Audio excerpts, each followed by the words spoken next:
Gracias por haberme invitado a compartir con vosotros este rato de reflexión y luego un poco de coloquio. Espero que tengamos tiempo. También os hemos dejado unas revistas y un cuestionario que, si no os importa, al final lo contestáis. Nos ayuda siempre las reflexiones, los cuestionarios, pues a incorporar nuevas ideas y a mejorar. Entonces, últimamente es difícil, cuando hablo de dinero y conciencia, cada vez me resulta un poco más complicado, porque de entrada la gente está esperando que cuando hable de conciencia, dinero, como estamos en época de crisis, esperan que aportaré alguna solución mágica a la crisis actual. Y me lo están pidiendo mucha gente, ¿no? Cuando hay una charla, o me lo dicen o notas que lo están esperando. Bueno, ¿cuándo salimos de la crisis? ¿Qué tenemos que hacer para salir de la crisis? En el fondo, esto es lo que se está esperando.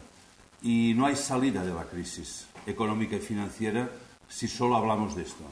Y esto es lo que tengo que decir en algunos ámbitos, y esto no gusta, porque querríamos que nos solucionaran la crisis. Pero no se puede solucionar esta crisis porque no es una crisis económica y financiera. Es una crisis de ética, una crisis moral, una crisis de valores, una crisis de sentido de la existencia. Vamos a la deriva como humanidad, como sociedad. No sabemos dónde vamos, hemos ido muy rápido, pero sin saber dónde íbamos, y nos hemos estrellado. Entonces, claro, resulta un poco incluso tragicómico que la gente esté preocupada por la crisis, ¿no? Porque cuando me preguntan por la crisis les digo, ¿pero de qué crisis estamos hablando? No, hombre, de la crisis económica. Ya, ¿de cuál? ¿De la que ahora nos afecta aquí hace un par de años? ¿O la que llevamos décadas que afecta a toda la humanidad y 3.000 millones de personas están en la pobreza absoluta? ¿De cuál estamos hablando? Pues claro, yo entiendo que es preocupante, ¿no? Mucha gente me dice, claro, es que cada día hay más gente que va al paro. Sí, entonces digo, pero hay 3.000 millones que les encantaría ir al paro. Y se mueren 70.000 personas de hambre cada día. ¿Por qué no hemos reaccionado antes? Entonces, además, es un tema que cuando hablas de economía, en general, a la gente no le interesa. Yo casi siempre digo, busquemos títulos imaginativos, porque si hablas de dinero, de economía, ya no digamos si hablas de banca, no viene nadie, o de banca y ética, bueno, se te ponen a reír, no va nadie, porque hemos separado la economía de la actividad cotidiana, porque la gente cree, además, que la economía es una cosa muy complicada. Y no lo es. Bueno, sí que lo es, pero sobre todo nos lo parece en la forma que se ha presentado la economía hasta ahora. Y no nos damos cuenta que economía, en el fondo, es hablar de seres humanos, de hablar de la vida, hablar de lo que nos relaciona. Y lo hemos basado todo en matemáticas. Y casi todo lo que se habla de economía, y todos los premios Nobel de economía, hacen grandes teorías matemáticas, grandes ecuaciones, grandes propósitos de esto, del otro, predicen o quieren predecir cómo nos vamos a comportar las personas o los consumidores, etcétera, etcétera, etcétera. Entonces, la gente paulatinamente se ha ido apartando de la vida económica. Y así nos va.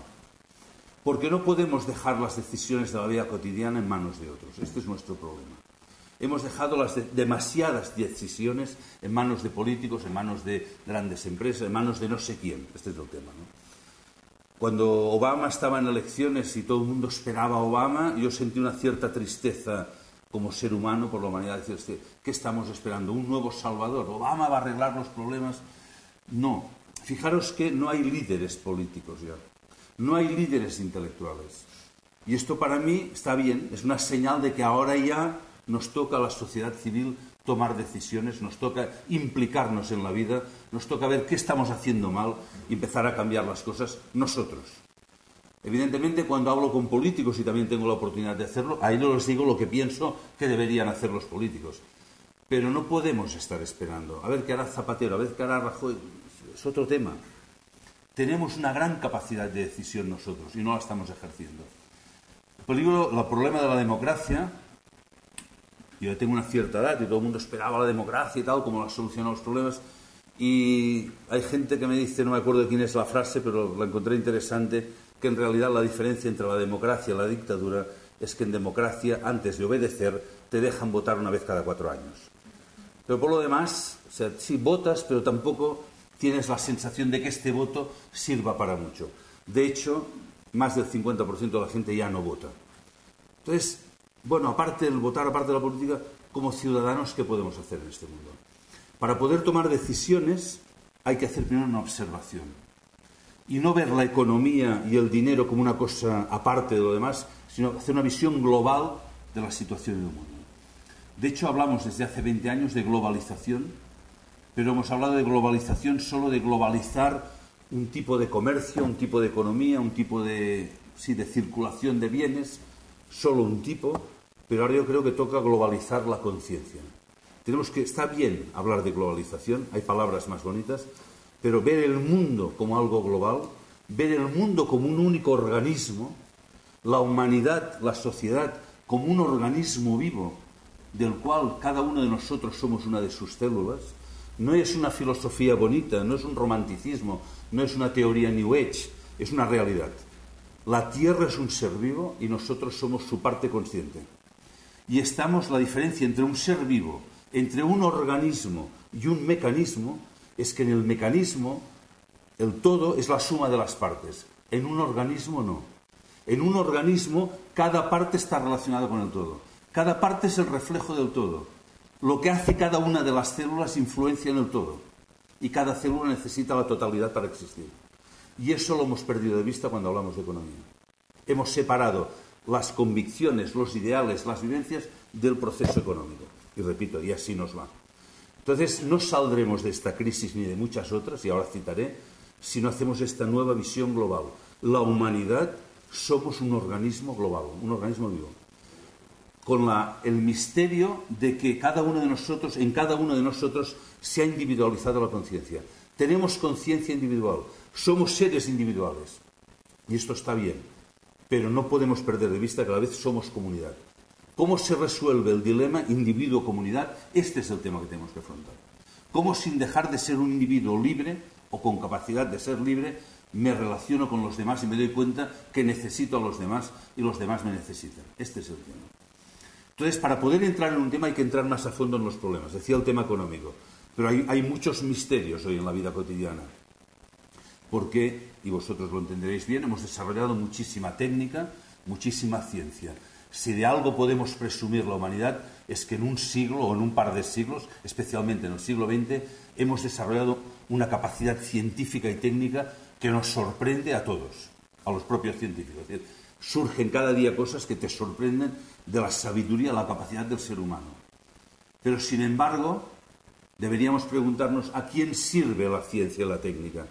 Porque si realmente toda la investigación y el desarrollo estuvieran en el centro, estuviera el ser humano, y cuando hacemos algo estuviéramos pensando en el ser humano y en la humanidad, no habríamos llegado a la situación actual en el planeta, de deterioro del planeta, de enfermedad de la Tierra como ser vivo, de una situación que le llaman mal llamada de cambio climático. Es una mala expresión porque cambio climático, decimos, sí, hace más calor, hace más frío, o se está derritiendo el hielo de los casquetes polares y los pobres osos polares no encuentran hielo en donde posarse. Y estas imágenes que nos dan, como la película de Al Gore y todo esto. No, la situación es más grave. La situación es que la Tierra como ser vivo está enferma. Y como que formamos parte de esta Tierra, estamos enfermos. Y no nos damos cuenta. Entonces, la pregunta es, ¿cómo es posible que con tanto conocimiento científico y técnico hayamos llegado a esta situación? ¿Qué estamos haciendo mal? Esta es la pregunta. ¿Qué no hemos entendido? ¿Qué nos falta completar a este desarrollo científico y técnico para que realmente podamos hablar de un progreso en la humanidad? Decir esto en Occidente es más complicado porque aquí vivimos bastante bien. Y hablar de esto, la gente dice, no exageres, estamos mucho mejor que antes. Nosotros sí. No sé hasta cuándo estaremos mejor. Porque cuando se destruyen, os invito a que leáis, acaba de salir publicado el último informe del World Watch Institute del estado del mundo, cada año se publica, y el otro día empecé a leerlo, no pude, lo dejé al capítulo 3 porque es deprimente. O sea, vamos peor, cada año vamos peor. 700.000 hectáreas de bosque que se destruyen cada día, una de cada 4 especies de mamíferos desaparece. ¿Hasta cuándo lo vamos a permitir? Es decir, ¿dónde vamos a poner el límite? ¿Cómo es posible tanta ceguera? Y cuando lo miran, y se reúnen en la cumbre de Copenhague, no consiguen sacar ni un mínimo acuerdo. ¿Por qué? Porque los intereses económicos y monetarios siguen estando por encima y por delante del ser humano y de la humanidad y del bienestar común. Hoy no rige el mundo el ser humano, sino el beneficio económico. Nos hemos dejado vender por esto, estamos dominados por esto, y lo permitimos. Entonces tiene que haber una llamada provocadora, dura, es decir, tenemos que reaccionar.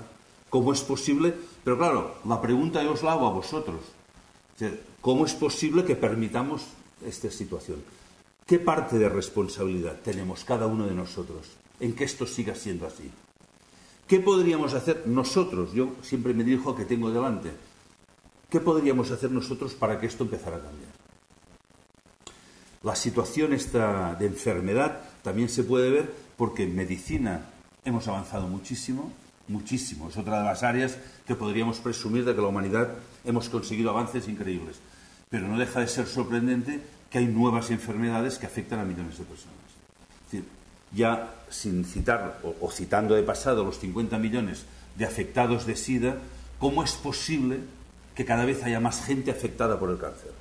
Crece exponencialmente, no digo que mueran, afectados, y cada vez a edades más jóvenes, y sobre todo en los países más industrializados. ¿Qué significan nuevas enfermedades como anorexia, bulimia, o sobre todo qué significa la enfermedad del siglo XXI? La angustia y la depresión. Hoy, primera causa de baja laboral en muchos países. ¿Qué nos pasa? Esta es la pregunta. ¿Por qué se dobla cada año la venta de tranquilizantes y ansiolíticos? ¿Qué nos está pasando? O sea, no estamos bien. Esto lo reconoce todo el mundo. Cada vez hay más gente que se dedica a la psicología, al coaching, a un no sé qué, psicólogos, etc. Estamos mal, pero esto tampoco lo arregla. Puede paliar un poquitín. El ser humano tiene dentro de sí mismo la capacidad de la respuesta, pero como que estamos volcados siempre fuera, pues claro, estamos angustiados. No miramos dentro, que es donde hay la respuesta. En tema social, y acabo, porque si no me pasaría la noche contando contradicciones de este tipo, en el tema social también es sorprendente, porque es cierto, hoy hemos estado visitando algunas ONGs, desde los años 80 ahora, en 20 años, si algo ha salido en el mundo de manera potente, han sido los temas de ayuda humanitaria. Han surgido millones de organizaciones humanitarias en todo el mundo, en 20 años. Y cada una tiene decenas o cientos de personas. O sea, hay millones de personas dedicadas al tema social, preocupados por los demás. Esto está bien. Sin embargo, hoy en el mundo existen casi 50 guerras, 50 conflictos armados. Muchísimo más duros, crueles y cruentos que Afganistán. No sé por qué motivo en televisión solo se habla de la guerra de Afganistán, un poco el problema de Irán, pero ¿por qué no se habla de los conflictos reales que hay en el mundo? ¿Por qué no se está contando en portadas de los periódicos que en África en los últimos 5 años han muerto 5 millones de personas en guerras? ¿Cómo es posible, si hay tanta gente sensibilizada, que tengamos tantas guerras y que no se puedan parar las guerras? ¿Por qué no se pueden parar las guerras en el mundo? Esta es la pregunta.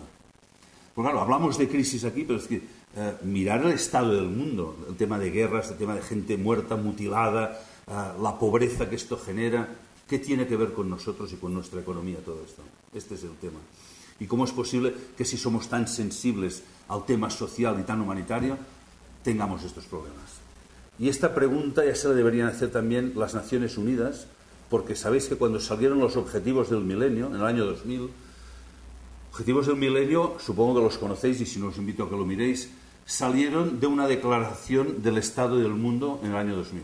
Cuando uno lee el informe de ese Estado del Mundo, no puedes por menos que sentir vergüenza humana. Es decir, el informe es terrible. Es decir, ¿cómo está el mundo? A nivel de pobreza, de hambre, de epidemias, de esclavitud en el siglo XXI, siglo XX, esclavitud, discriminación de la mujer, etcétera, etcétera. El Estado era tan vergonzoso que las propias Naciones Unidas dijeron, tenemos que hacer algo. Tenemos que hacer algo, y el algo fue la declaración de los objetivos del milenio. Curiosamente, era un compromiso que firmaron todos los países de las Naciones Unidas, y yo entiendo por compromiso que uno se compromete, nuestros representantes se comprometieron, cosa rara, unánimemente, casi nunca en las Naciones Unidas todo el mundo vota igual, unos se abstienen, otros votan en contra, 189 países votan unánimemente los objetivos del milenio y se comprometen en nombre de la humanidad a resolver una serie de problemas. Objetivos modestos, porque se proponían como objetivo en 15 años, el primer punto, por ejemplo, decía, vamos a reducir el hambre y la pobreza a la mitad. Esto ya en sí mismo es vergonzoso. Hoy hablábamos, esta mañana estábamos con Federico Mayor Zaragoza, que él era presidente de la UNESCO. Decía, hombre, no puedes decir esto, tienes que decir, vamos a reducir el hambre y la pobreza a 0. Este tiene que ser el objetivo. No a la mitad. Como objetivo, no tires tan bajo. Voy a acabar con el hambre. Pero bueno, es igual. Fueron objetivos modestos, vamos a reducirlo a la mitad. El año 2000 era un periodo de 15 años. Del 2000 al 2015 teníamos que conseguir esto.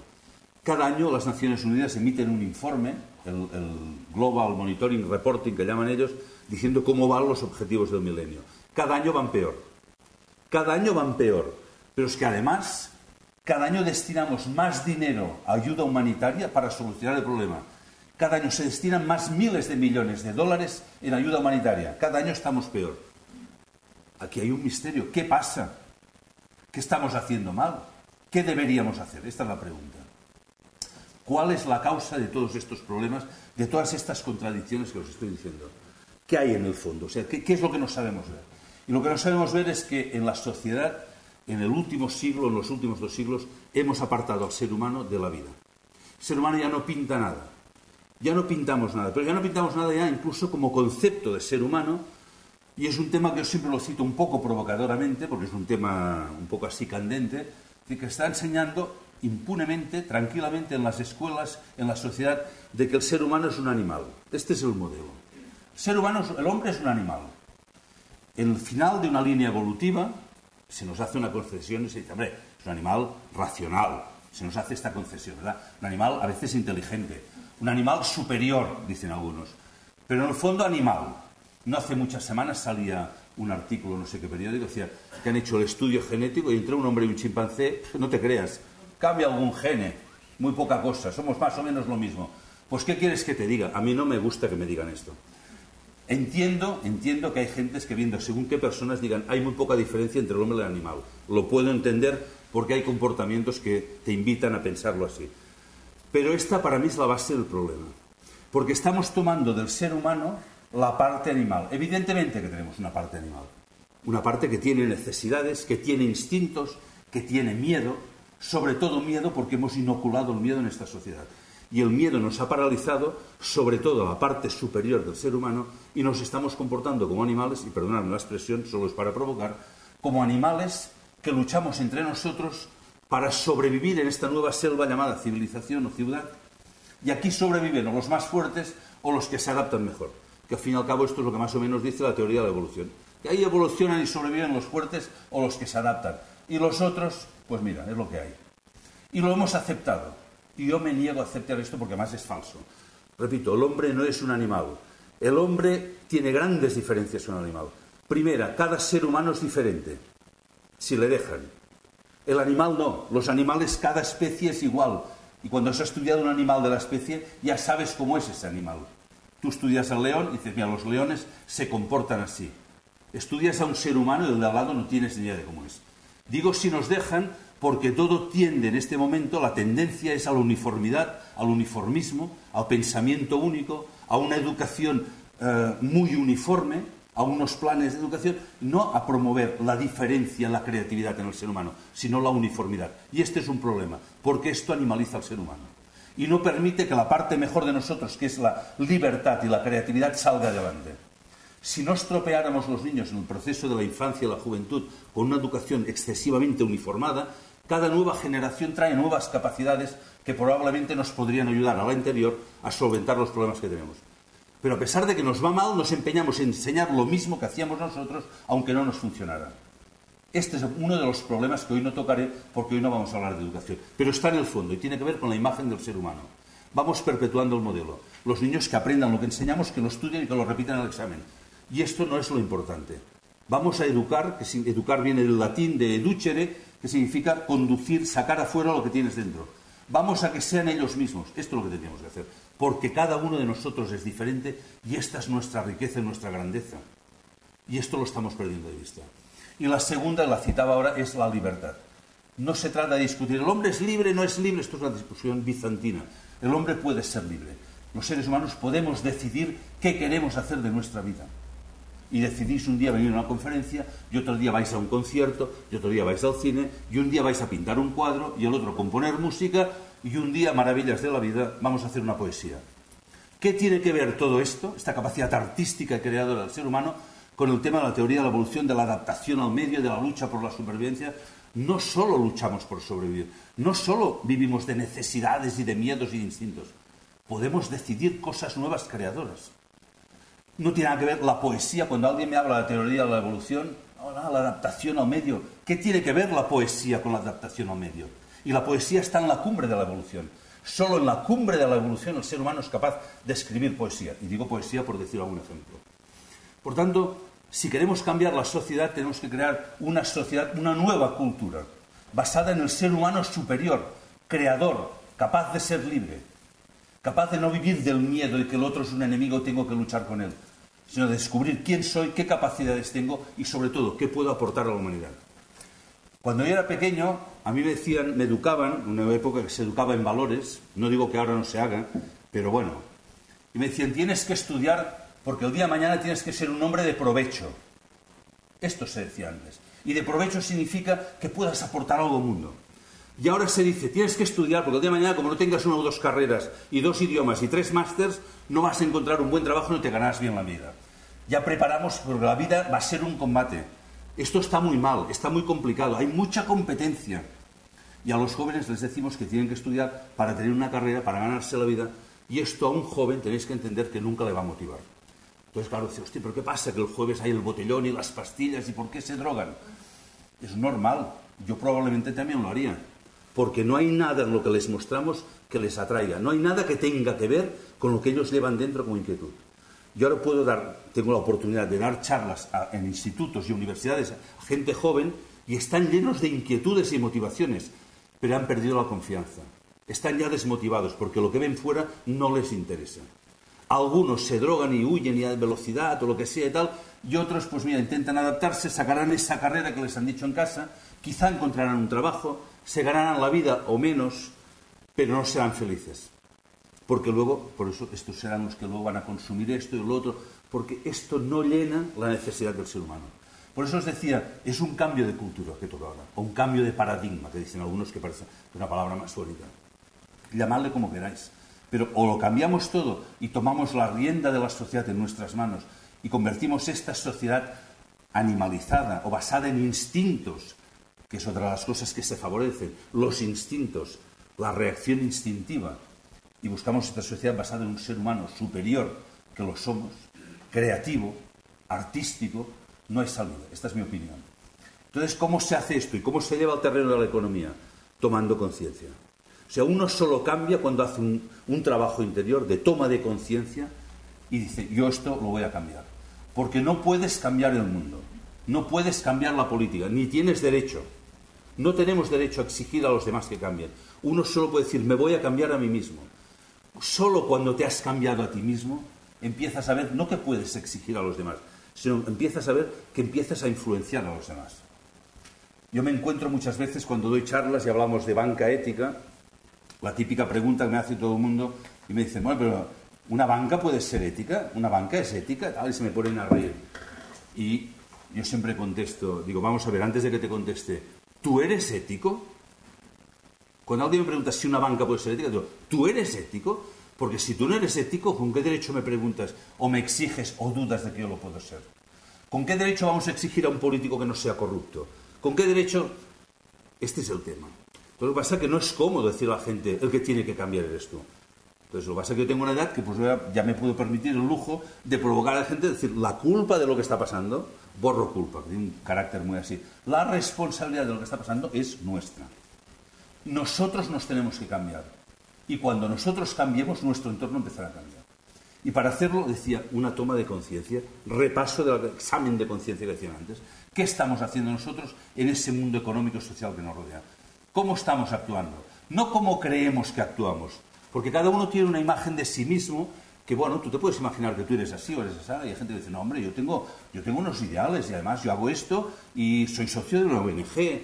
Ya. Pero, ¿tú cómo estás actuando en el mundo? Esta es la pregunta. Y para hacerlo hay que hacer este repaso de conciencia de cómo estamos actuando en la economía. Y definir ya de entrada economía, no como decía antes, como una cosa de matemáticas y tal, sino como un proceso vivo. Los seres humanos, para vivir en la Tierra, tenemos que trabajar y transformar la Tierra. Y además, nos tenemos que relacionar entre nosotros. Es ineludible.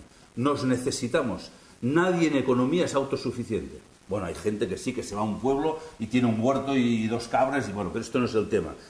Todos nos necesitamos. Ya desde la revolución industrial, que empieza al principio de división del trabajo, esto ha permitido el desarrollo, la división del trabajo ha permitido el desarrollo de la humanidad pero también ha hecho ver que cada uno depende de los demás. Por tanto, economía es solo esto, repito, relación entre seres humanos, nuestro trabajo y el planeta Tierra que nos da el soporte material. Entonces vamos a ver cómo actuamos sobre estos tres ámbitos. Entonces, hablar de economía básicamente es hablar de dinero, porque el dinero, y esto es bueno recordarlo, nació precisamente para esto, para que nos pudiéramos relacionar mejor. Cuando existía el trueque, lo digo porque ahora hay gente que reivindica otra vez el trueque, pues vamos a vivir en una ecoaldea fuera de la ciudad, no tendremos dinero, porque el dinero es lo malo, es el problema del mundo, y nos vamos a relacionar entre nosotros haciendo trueque y sin dinero. Yo me encuentro gente que me lo dice esto. Y dice, ¿qué piensas? Digo, pienso que no vais a durar ni 6 meses. Porque el problema no es el dinero, el problema eres tú. Y ya puedes ir donde quieras, ecoaldea o no ecoaldea, que al cabo de 6 meses, si hay una comunidad, hay conflicto. Porque el problema es cómo relacionas la individualidad, que es egoísta, con la comunidad que requiere una cierta generosidad. Este es el problema. Da igual que hagas trueque, que hagas lo que quieras. Entonces, el dinero nació, curiosamente, en los templos, porque se consideraba que era algo sagrado. La relación entre seres humanos es una cosa sagrada, y lo hemos perdido de vista. La hemos cosificado, la hemos materializado. Habría que recuperar esta visión trascendente, espiritual, si queréis, de la existencia. El ser humano es algo trascendente, aunque ahora también se niega. Y nada, somos una colección de células, surge por azar y cuando te mueres ahí se ha acabado. Hombre, si esa es la visión, realmente dejemos ya la conferencia, nos vamos a tomar unas cervezas y mira, que cada uno lo pase mejor que pueda. Pero ¿y si no solo es eso? ¿Y si realmente el sentimiento interno que tenemos todos de trascendencia, de un valor intrínseco, es así? Entonces vamos a profundizarlo, a ver qué encontramos en estas ideas. Entonces, hablando de dinero, la primera reflexión es ¿qué hacemos con el dinero? Cada uno de nosotros. Y durante toda nuestra vida al dinero le damos 3 usos básicos. Casi todos lo hacemos durante toda la vida. Lo utilizamos para comprar, esto es lo más habitual. Una parte del dinero no la gastamos siempre, la apartamos de circulación para futuras necesidades, es el ahorro. Y a veces incluso algunas veces, somos capaces de desprendernos de algo y darlo para los demás, que es lo que llamamos donación. La compra, el ahorro y la donación es el uso que damos al dinero. Pero lo hacemos tan instintivamente, lo hacemos tan rutinariamente, de forma tan rápida, que no paramos a mirar las consecuencias que esto tiene en el mundo. Uno de los factores que han contribuido a esta bajada de conciencia es que el dinero se ha vuelto electrónico. Ya sabéis que antes hablábamos de trueque, luego nació el dinero en forma de monedas, papel, pero hoy el dinero en el mundo, me han dicho que es más del 95% del dinero del mundo que se mueve cada día, es electrónico. O sea, es o a través de ordenador o de tarjeta de crédito, o incluso de teléfono móvil. Esto no es malo en sí mismo.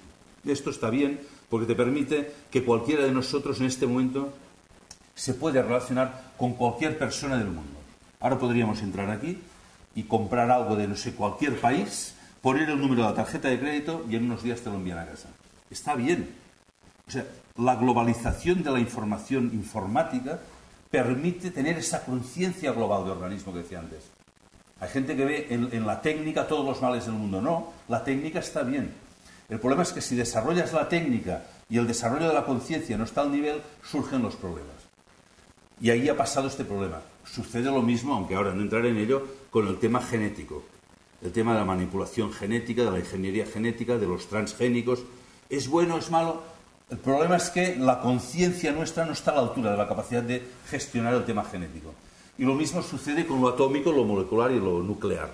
Manipulamos la esencia de la materia, destruimos el átomo, ya sea por un acelerador de partículas o sea una bomba o lo que sea, pero no tenemos la conciencia de lo que esto está provocando. Estamos jugando a aprendices de brujos. Y con la informática ha pasado 3/4 de lo mismo. Ha ido muy rápido el desarrollo informático, nuestra conciencia, al no ir a la misma altura, se ha adormecido. De tal manera, yo por ejemplo, antes de estar en Triodos Bank he estado 30 años en una caja de ahorros.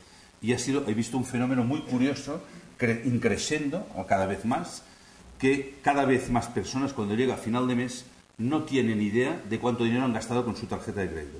No saben ni cuánto han gastado ni en qué. Esto es un fenómeno muy curioso. Y si hiciéramos la prueba aquí, sería sorprendente. A veces lo he hecho en alguna sala y la gente que se atreve a reconocerlo, reconocen que es esto. Es decir, al final de mes, cuando te llega el extracto de la tarjeta y te han cobrado una cantidad, te sorprendes. Dices, hostia, ¿yo he gastado esto? Incluso muchas veces la gente me venía a protestar en la caja. Decía, Joan, te has equivocado, me has cobrado aquí 1.500 euros. Yo no he gastado esto.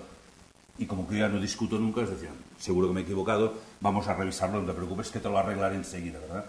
Y cuando empiezas a repasar te surge toda una serie de cosas que tú no sabías que habías hecho. Lo digo porque ha sido uno de los factores que bajáramos la conciencia con el dinero. Hoy vamos a hacer el ejercicio contrario. Vamos a poner conciencia y el primer punto de reflexión o de meditación incluso, diría yo, es de que siempre que utilicéis el dinero, o siempre, por lo menos alguna vez, deberíais hacer un ejercicio imaginativo de pensar, cada vez que hago algo con el dinero, cómo estoy afectando a los demás. Entonces, por ejemplo, cuando vais a comprar, os propongo, si queréis, que os hagáis 3 reflexiones. ¿Qué vais a comprar? ¿Qué estáis comprando? ¿Por qué lo compráis? ¿Y a quién o dónde lo estáis comprando? Son 3 reflexiones que si uno tiene tiempo, paciencia y coraje de entrar a fondo en estas preguntas, te dan mucha información de lo que estás haciendo en el mundo. Porque ante la primera pregunta de qué compro, ¿os planteáis alguna vez cuando vais a comprar? Hay gente que sí, pero ¿os planteáis si cuando compráis algo, si esto se ha hecho siguiendo criterios ecológicos que respeten el medio ambiente? Antes hablaba de que este informe decía que se destruyen cada día 700.000 hectáreas de bosque, 800.000, no me acuerdo, de bosque en el mundo cada día que no se recuperan, se destruyen. Nosotros cuando utilizamos madera nos preguntamos si esta madera se ha hecho siguiendo estos criterios de destrucción o criterios alternativos que los hay, de madera certificada que se hace siguiendo unos criterios de respeto a los bosques, de que tú cortas pero vuelves a plantar, de que no utilizas productos químicos que lo destruyen, etcétera, etcétera. Porque si no, cada vez que utilizamos y compramos madera no ecológica, contribuimos a la destrucción del planeta. Y muchísimo más, por ejemplo, cuando compramos productos alimenticios no ecológicos. Hoy, en el mundo, cuando hablamos de cambio climático, debería decirse, informar a la gente de que el 60% del cambio climático viene de la agricultura. Esto es un tema que a mí me sorprendió, lo descubrí hace 4 años, no lo sabía, y eso que leía cosas de ecología y tal, pero no se está diciendo, supongo que también porque hay otros intereses, la verdad no interesa. Siempre que quieres entrar directo a la verdad, se confronta con problemas económicos y esto es molesto para mucha gente, pero si no entramos en la verdad no hay solución. El 60% del cambio climático viene de la agricultura. Una agricultura que le podríamos llamar intensiva o agresiva o que ha perdido la noción del lugar y de la estación del año. Compramos cosas que no sabemos de dónde vienen, ni cómo se han hecho, ni tenemos ni idea de si aquello toca. Por ejemplo, en el libro pongo una anécdota un poco así simpática de que ahora se ha puesto de moda, al menos en Barcelona, cuando llega Navidad, comprar cerezas. La gente quiere cerezas por Navidad. Claro, tenemos caprichos. De hecho, había un anuncio en televisión hace unos años que marcaba el comienzo de una época, ¿no? Que decía, lo veo, lo quiero, lo tengo. Y los anuncios apelan a esto. Tú te lo mereces, ¿por qué no? Si tú además vas muy cansado y tú seguro que apelarán a alguna parte de tu subconsciente, pues sí, señor. Pues no, señor, no toca comer cerezas en Navidad. No toca, porque ¿sabéis de dónde vienen las cerezas en Navidad? Vienen de Chile o de Sudáfrica o de Nueva Zelanda o de no sé dónde. Digo cerezas por poner un ejemplo. Cualquier cosa. Iros a una gran superficie, ir a la zona de verduras y frutas y mirar de dónde vienen. No es normal. No es normal que regiones que tienen excedentes de frutas, que las tienen que tener, estén importando frutas exactamente igual. El otro día estaba en Canarias. Canarias importa... Bueno, Canarias hay cosas más fuertes. Canarias envía los plátanos a Inglaterra, allí se empaquetan y vuelven a Canarias empaquetados. Es decir, estamos haciendo cosas horribles. Es decir, pero ¿quién paga? Esta es la pregunta. ¿Quién paga el coste de contaminación del problema de miles de barcos, camiones y aviones arriba y abajo transportando productos porque a nosotros se nos antoja o, como dicen algunos, porque son más baratos? Luego veremos el tema de lo más barato que significa. Somos corresponsables. Cuando uno va a comprar y compra lo que se le antoja, eres corresponsable de la destrucción del planeta. Porque solo hay una opción en este momento, es consumir ecológico. Por temas de salud. Hay un documental que corre, bueno, hay algún cine que lo está pasando, pero también está en internet, que llama Nuestros hijos nos acusarán. Las enfermedades que están saliendo actualmente en los niños, no solo alergias, claro, todo el mundo tiene alergia. Yo cuando era pequeño no existían las alergias. Ahora hay alergias de todo. Pero hay nuevas enfermedades con los niños que no saben de dónde vienen. Estamos dando porquería. ¿Pero por qué lo permitimos? Esta Esta es la reflexión.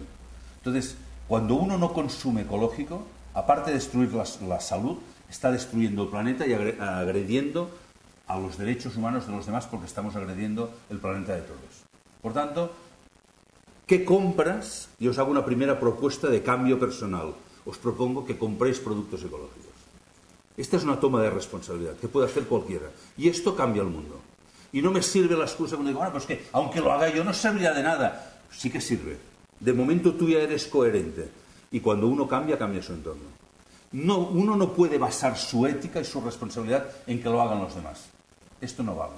Si quieres cambiar el mundo, evidentemente. La segunda pregunta que os decía, ¿por qué compras? Esta es más dura de pregunta. Porque si la pregunta ¿qué compro? Me informa de qué estoy haciendo con el planeta, el por qué compro me informa de mí mismo, y esto es más duro. Es más duro porque ahí sí que a veces no tenemos respuesta. ¿Por qué estamos comprando todo lo que estamos comprando? ¿Por qué tenemos esta tendencia compulsiva a comprar? ¿Por qué hemos basado la sociedad, la cultura de Occidente en el consumo? Hemos basado la cultura occidental en el consumo. Y tenemos verbos que significan, en España hay un verbo que es ir de compras. Es un verbo, va junto, ir de compras, que significa que tú vas a comprar y no sabes lo que vas a comprar. Vas a mirar. Ir de compras significa que vas mirando las tiendas o las estanterías del supermercado a ver qué encuentro. Va casi siempre junto. Ir de compras es equivalente a ver qué encuentro. Lo cual significa que no necesitas nada. Lo importante es ver que lo que necesitas es comprar. Esto es lo que hay que ver. La pregunta que uno debería hacerse es, ¿qué necesito? ¿Por qué voy a comprar? ¿Qué me hace falta?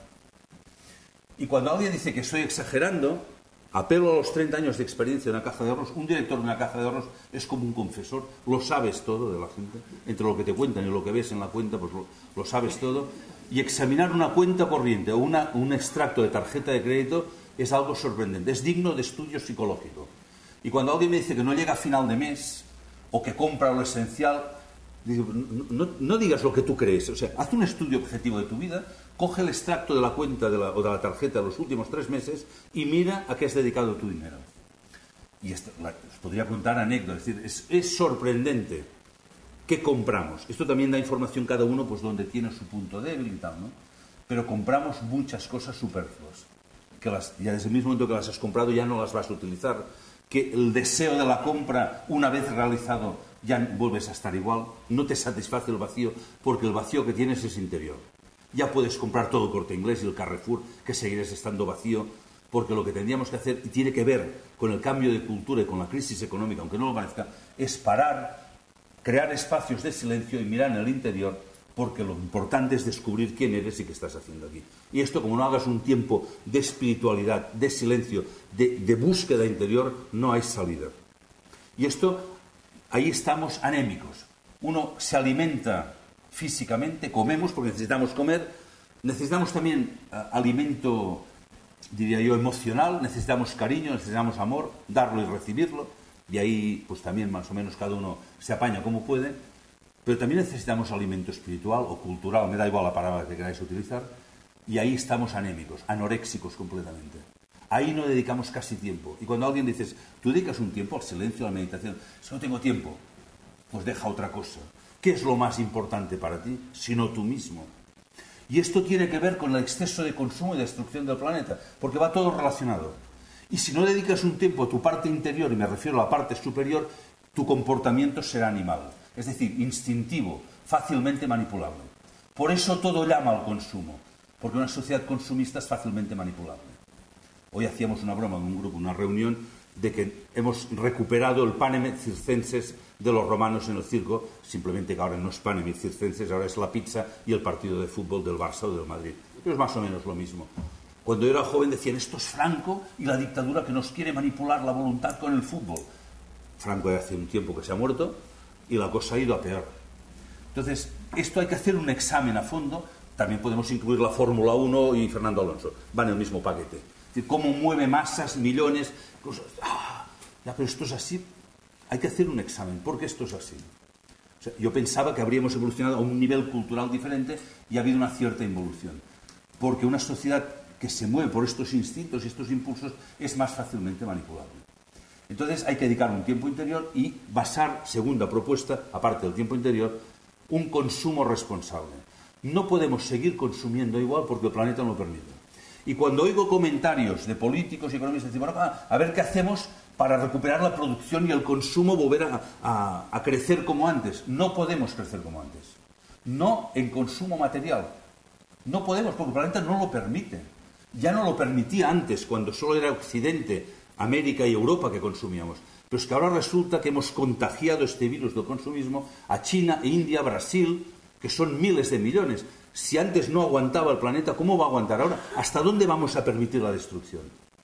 Entonces, cuando la gente dice un consumo responsable, hay quien habla de decrecimiento económico, dicen, pues entonces habrá más parados. No, hay otras opciones. Una sería repartir mejor el trabajo. Es un tema complicado, es una propuesta. La segunda, ¿por qué todo el consumo tiene que ser material? Una opción, y es la que yo propongo, es sustituir cada vez más el consumo material por el consumo cultural y espiritual.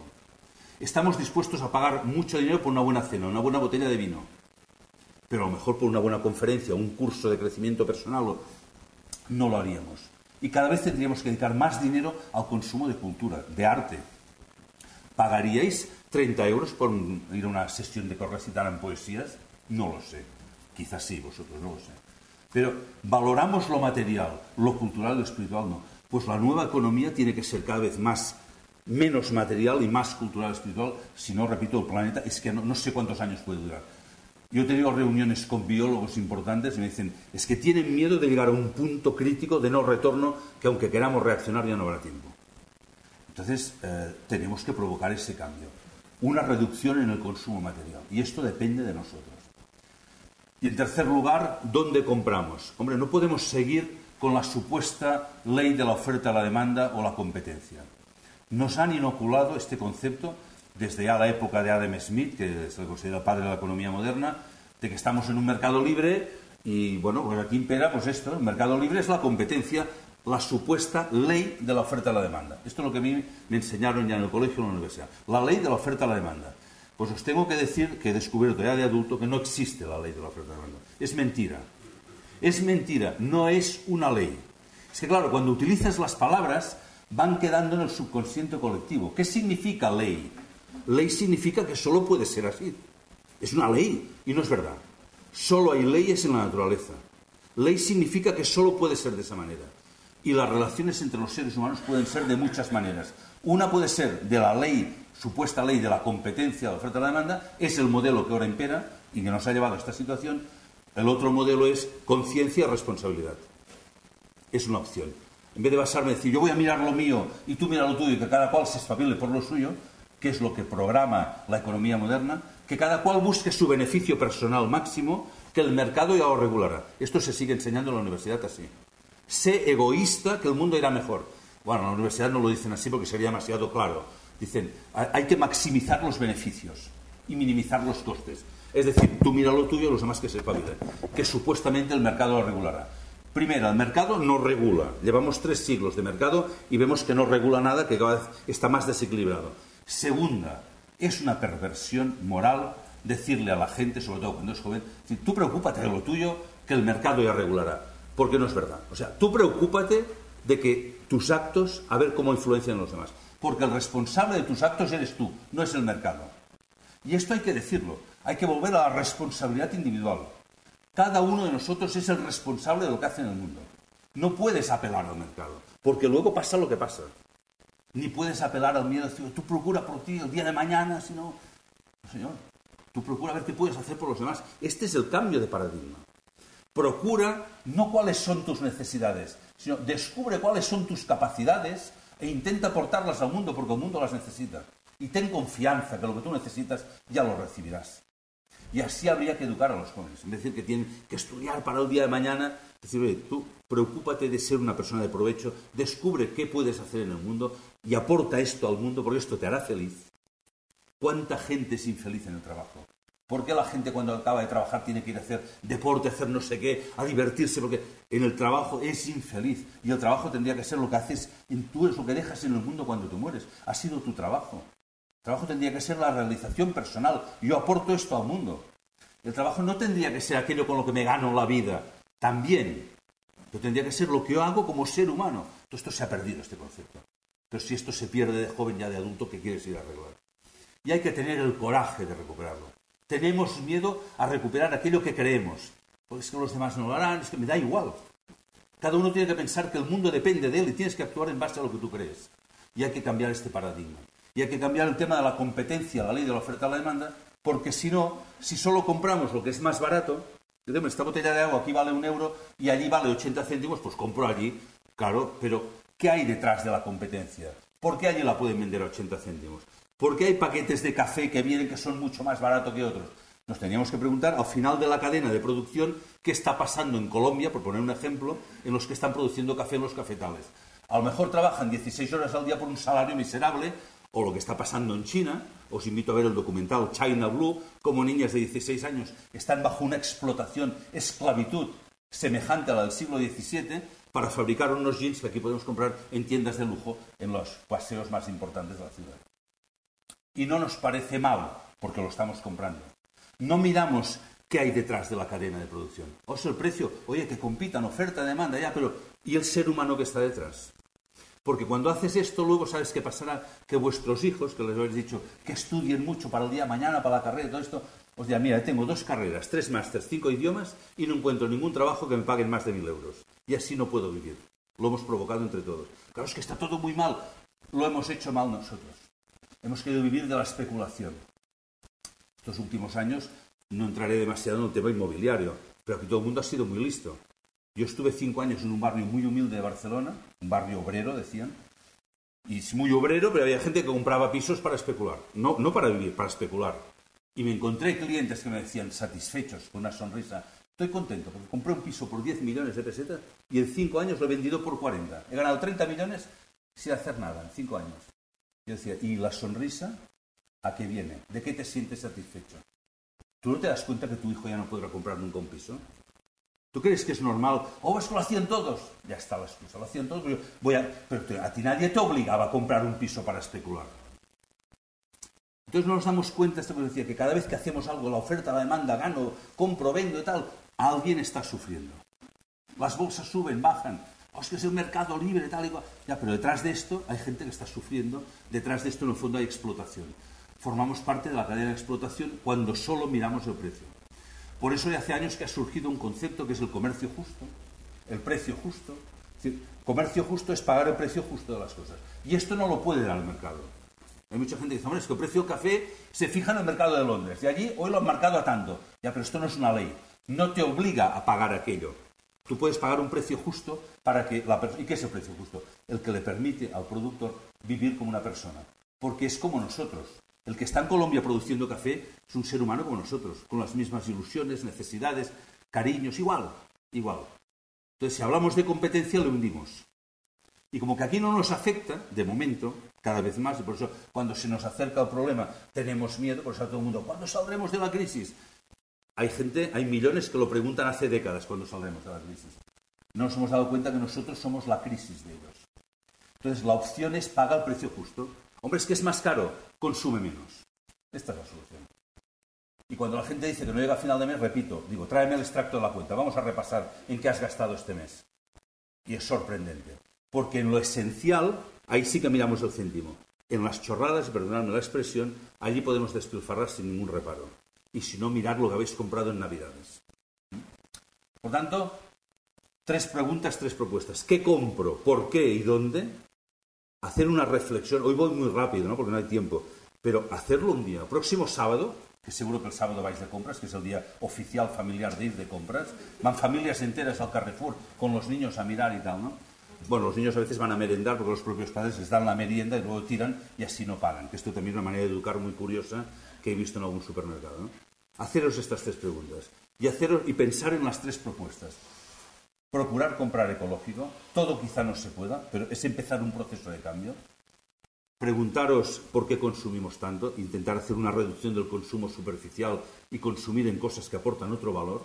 Y la tercera es intentar empezar a entrar. Hay cadenas de economía asociativa, hay cadenas entre el productor, en tema de alimentación, por ejemplo, productor, distribuidor, comercio y consumidor, y se busca un precio. Yo, por ejemplo, estoy en una cadena que compro productos ecológicos a unos productores y acordamos los precios que hay que pagar. Y me da igual que en el Carrefour, digo algo, Carrefour por decir algo, sea más barato.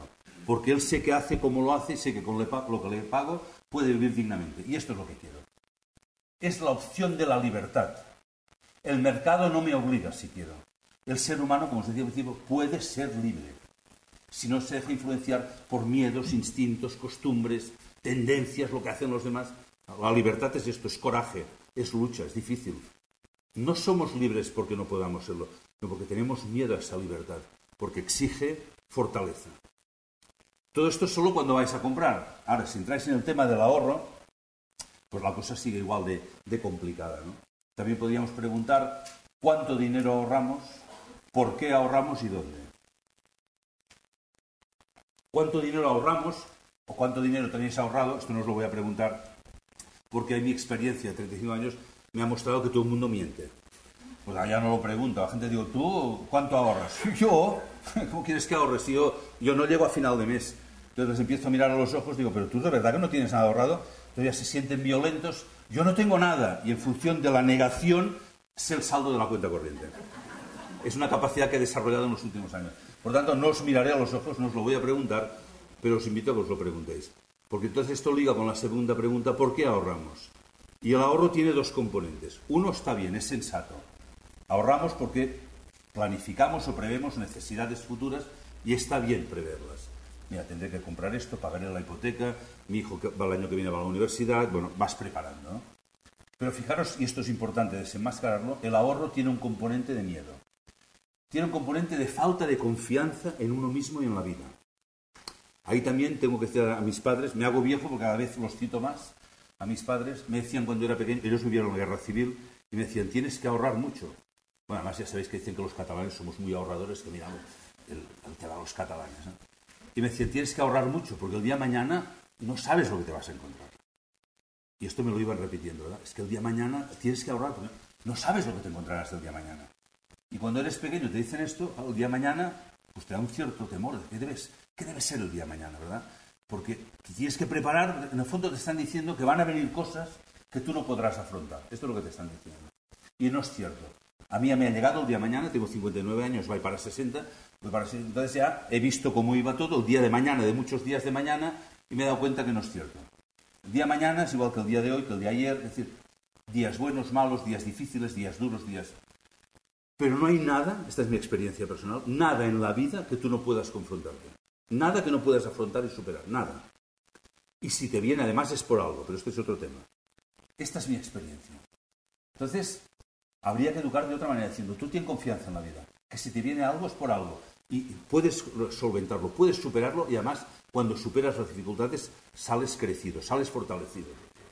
Y estate atento que a lo mejor a tu lado tienes a alguien que tiene un problema y para ti no lo es y le puedes ayudar. Y al revés, ten confianza que cuando tengas algún problema, alguien te ayudará. Confía en la vida. Entonces esto no nos haría acumular tanto, porque luego cuando uno acumula para el día de mañana, yo ya sé lo que pasa el día de mañana. Y ahora, con los años ya lo descubres todo. Por si a alguien todavía no se lo han dicho, el día de mañana nos vamos a morir todos. De esto ya me he dado cuenta. Entonces, 35 años, 30 en una caja de ahorros, todos aquellos clientes que conocí hace 30 años que ahorraban para el día de mañana, vi cómo les llegaba el día de mañana, se han muerto, y también he visto qué pasó con sus ahorros, que si luego me da tiempo os lo cuento. Ojalá lo hubieran visto antes. Ojalá lo hubieran visto antes porque es sorprendente lo que pueden hacer unos hijos con una herencia que les ha llegado así de sopetón, un dinero que no han tenido que trabajar, porque es un foco de despertar todas las imaginaciones, instintos, luchas. Muchas veces yo sabía que había muerto el padre de la manera que entraban los hijos a verme. Queremos hablar con el director. Digo, mira, ya se ha muerto el padre. Porque ya entraban ya casi pegándose allí tal y cual. Entonces, no es bueno, y lo digo aquí, cuando la sala hijos se me enfada y me dice, calla que no me dejarán la herencia. No es bueno dejarlo todo a los hijos. No es bueno. No es bueno porque, primero, no lo necesitan y segunda, el dinero que llega fácil genera un comportamiento no consciente, sino instintivo y provoca cosas que no son buenas ni para lo que recibe ni para el mundo. Por tanto, pero esto sería el tercer tema, el de la donación. Sería mucho mejor en vida dar algo conscientemente para un proyecto en el que creas. No lo dejes todo. Hombre, algo sí, porque cuando te mueres, menos que te recen algún Padre Nuestro, estas cosas. Pero todo no. Todo no.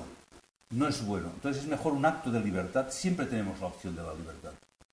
Deja algo para un proyecto. Si en vida no te atreves porque tienes miedo, al menos antes de morir, un acto de conciencia de libertad. Dejo esto para este proyecto que el mundo lo necesita. Esto sería muy importante. Pero bueno, no entro a fondo en este tema. Me vuelvo a la banca. Ahorramos porque tenemos dinero. ¿Y dónde? En bancos y en cajas de ahorros. Es donde guardamos nuestro dinero. Y para eso nacieron los bancos y cajas de ahorros, para guardar el dinero de la gente. También, fijaros que el nacimiento de los bancos tiene un componente de miedo. Se crearon los bancos porque, claro, la gente el dinero en casa se lo robaban. Entonces, se crearon los bancos para que el dinero allí estuviera seguro. Y hasta hace un par de años, pues los bancos servían para que el dinero estuviera seguro y bien guardado.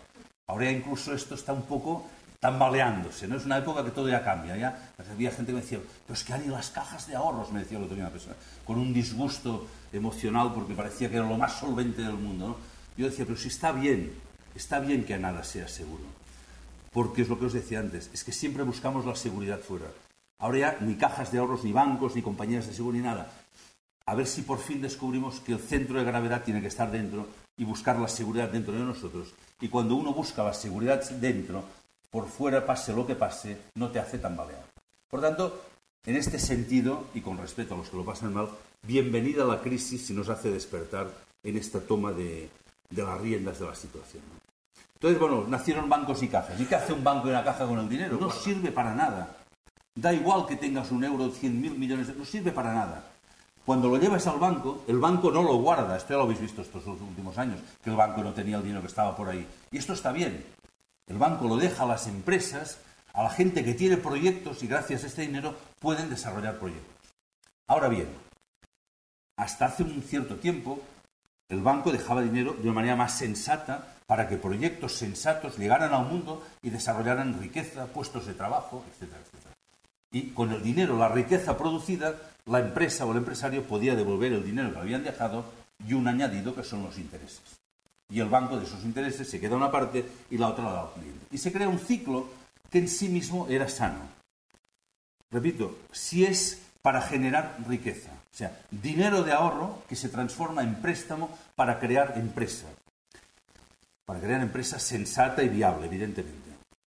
Lo que pasa es que esto también se perdió de vista. Es decir, el darse cuenta de este ciclo que nos relaciona a varios tipos de personas, el ahorrador con el empresario emprendedor, a mí me gusta más la palabra emprendedor, a través de una figura central que es el banco, en sí mismo es bueno. La gente dice, ¿pero para qué hacen falta los bancos? Podríamos eliminarlo y hacerlo directamente. Casi toda la gente que conozco que dice esto no tiene dinero. Porque dice, no hace falta el banco. Digo, ya, pero si necesito un dinero me lo dejarás tú, es que yo no tengo. Por eso dices esto. Pero si no, está muy bien. No, pero ya no es un tema solo de confianza, que no te fías de dejar el dinero a un amigo. No sé si os han pedido alguna vez dinero a algún amigo. Es una situación violenta. Hostia, si no me lo devuelvo, tal y cual. A veces dices, pierdes el dinero, pierdes el amigo. Bueno, estas frases de la cultura popular, ¿no? Pero es que además, aunque tengas confianza y te fíes del amigo, tú le puedes dejar un dinero para montar una empresa y tú puedes tener luego un problema económico y no te lo puede devolver porque acaba de montar la fábrica. Y si necesitas una hipoteca para ganar un piso, es normal que alguien te lo deje. Está bien este flujo. Repito, si es sensato para crear esto. Hago un pequeño inciso, porque aquí también tendríamos que ver que la vida nos reparte, lo que decía antes, las capacidades de forma diferente. Porque la gente que lleva el dinero al banco es gente que tiene capacidad para crear riqueza, generar dinero, pero no tiene imaginación, no sabe qué hacer con el dinero, y por eso lo lleva a un banco. Y la gente que tiene imaginación y que tiene ideas y que es creativa, casi nunca tiene dinero. Mi experiencia siempre ha sido esta. Gente que me venía a ver me decía, Joan, tengo una idea, tengo un proyecto, ole, si me encuentro dinero esto es fantástico. Y siempre va así, hay quien tiene dinero, hay quien tiene ideas. Y el banco lo une. Y si lo viéramos así, un banco, repito, es una gran idea, es un dinamizador social. ¿Qué problemas han habido? Bueno, que uno tendría que ver a la empresa que le dejas el dinero qué es lo que va a hacer. Si es viable, si es solvente, si es sensato. La banca empezó a competir en los años 80. En los años 80 cae el muro de Berlín, empieza la globalización y empieza una competencia brutal en el mundo. Es decir, ya no un capitalismo liberal, sino un capitalismo salvaje que hay que ganar mucho, muchísimo, muy deprisa y a la costa de lo que sea. Y hemos perdido los valores. En los últimos 20 años hemos destruido más planeta que en 3 siglos. Y también la banca perdió la sensatez que le caracterizaba. Y la banca en España empezó a hacer publicidad en televisión y competencia. No existía Yo empecé a trabajar en una caja de ahorros en los años 70 y la gente tenía una libreta de ahorro y nadie preguntaba nada de los tipos de interés. La gente era muy feliz. Una libreta, ahorraban para el día de mañana y ya estaba. En los años 80, mediados, sale un banco, no voy a decir nombres, y empieza con publicidad en televisión, un anuncio con una gran canción pegadiza que la repetían 300 veces al día, y empezaron a hablar de una supercuenta. La gente, hostia, una supercuenta. También fue la época que salía Superman en televisión, ¿no? La película Supercuenta, Superman, la gran supercuenta que sin hacer nada, en cuenta corriente te van a pagar un 10%. Para ahí, la gente, ostras, ya hemos apelado a la codicia. Y la gente venía a la caja de ahorros y me decía, oye, en la tele hay un anuncio que paga en el 10. ¿Vosotros qué pagáis en esta libretita? No, el 2,75. Hombre, tú, que pierdo dinero, que en la tele espabilar, pues si no, claro, espabilamos. ¿Es esto? ¿La competencia es esto? Hay que espabilar, vamos a luchar. Y empezamos a luchar. Entonces, claro, todos los bancos subimos los tipos de interés. ¿Qué te dan? El 10, yo el 11. Yo el 12. Yo el 11 y una cubertería. Yo el 12, y esto fue lo más potente, y un juego de sartenes. Esto era ya, contra eso no podías luchar, ¿no? Contra el juego de sartenes era una cosa impresionante, ¿no? Entrabas en una caja de ahorros y no sabías si era el supermercado, es decir, las vajillas, las cuberterías, copas de cava grabadas con iniciales, la televisión, el no sé qué, es decir, el 12, el 13, el 14, todo este show, esta parafernalia. Yo llegué a ver, al final, entre 87, 88, 89, no recuerdo el año exacto, en un depósito a plazo fijo de un año, pagar el 14%. Claro, que tenía dinero contento, son 14, muy bien. Casualmente las hipotecas subieron al 18, al 19 y al 20. Casualmente es una manera de hablar, claro. Si ahora hay gente que se queja que no la puede pagar al 5, no os cuento al 19 o al 20. No nos damos cuenta, lo que os decía antes, que los actos de uno repercuten en los demás. Y el cliente que me venía satisfecho, ahora estoy contento, que me pagáis un 14. Le decía, sí, pero tu hijo no puede pagar la hipoteca. Ya lo sabes esto, ¿no? Claro, no nos damos cuenta. Es decir, yo, ya, pero tú y yo, ya, el primero que va a salir perjudicado es tu hijo, que ya no es yo, es el otro. Y el hijo del vecino que tiene el mismo derecho, tiene la misma dignidad. Y empezó la competencia en banca, el 12, el 13, el 14, pero además empezó competencia no solo en los tipos de interés de depósito, sino en los préstamos. Empezaron a bajar los intereses de los préstamos, claro, la competencia es esto. Había clientes que te pedían un préstamo y te hacían el favor. Te decían, oye, en los últimos años, a ver si te portas bien, te haré la hipoteca contigo.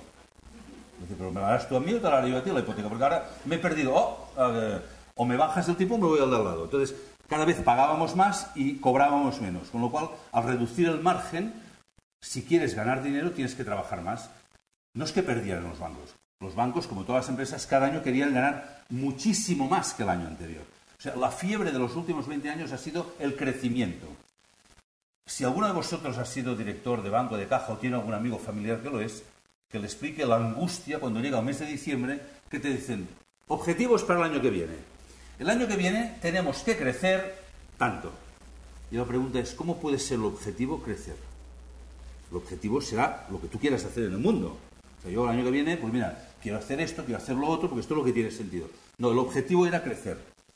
Y el crecimiento era de locura, porque al principio del año que viene vamos a crecer un 20. Y luego 20 era el 30, el 40, el 70, el 80. Y no os lo creeréis, pero a mí me llegaron a marcar como objetivo de un año a otro crecer el 200%. Sí, pero ¿cómo? ¿Por qué? Es tu problema. Y si no lo haces, es que no te crees a tu empresa. Qué argumento, ¿no? Sí, hay que crecer.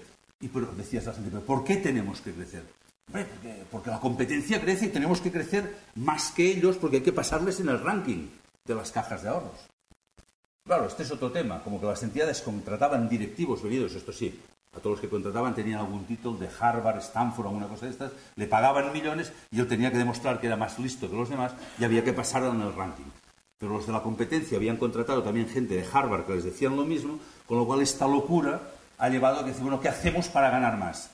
Y entonces empezó a dar créditos no para crear empresas y producir riqueza, sino para que la gente consumiera más.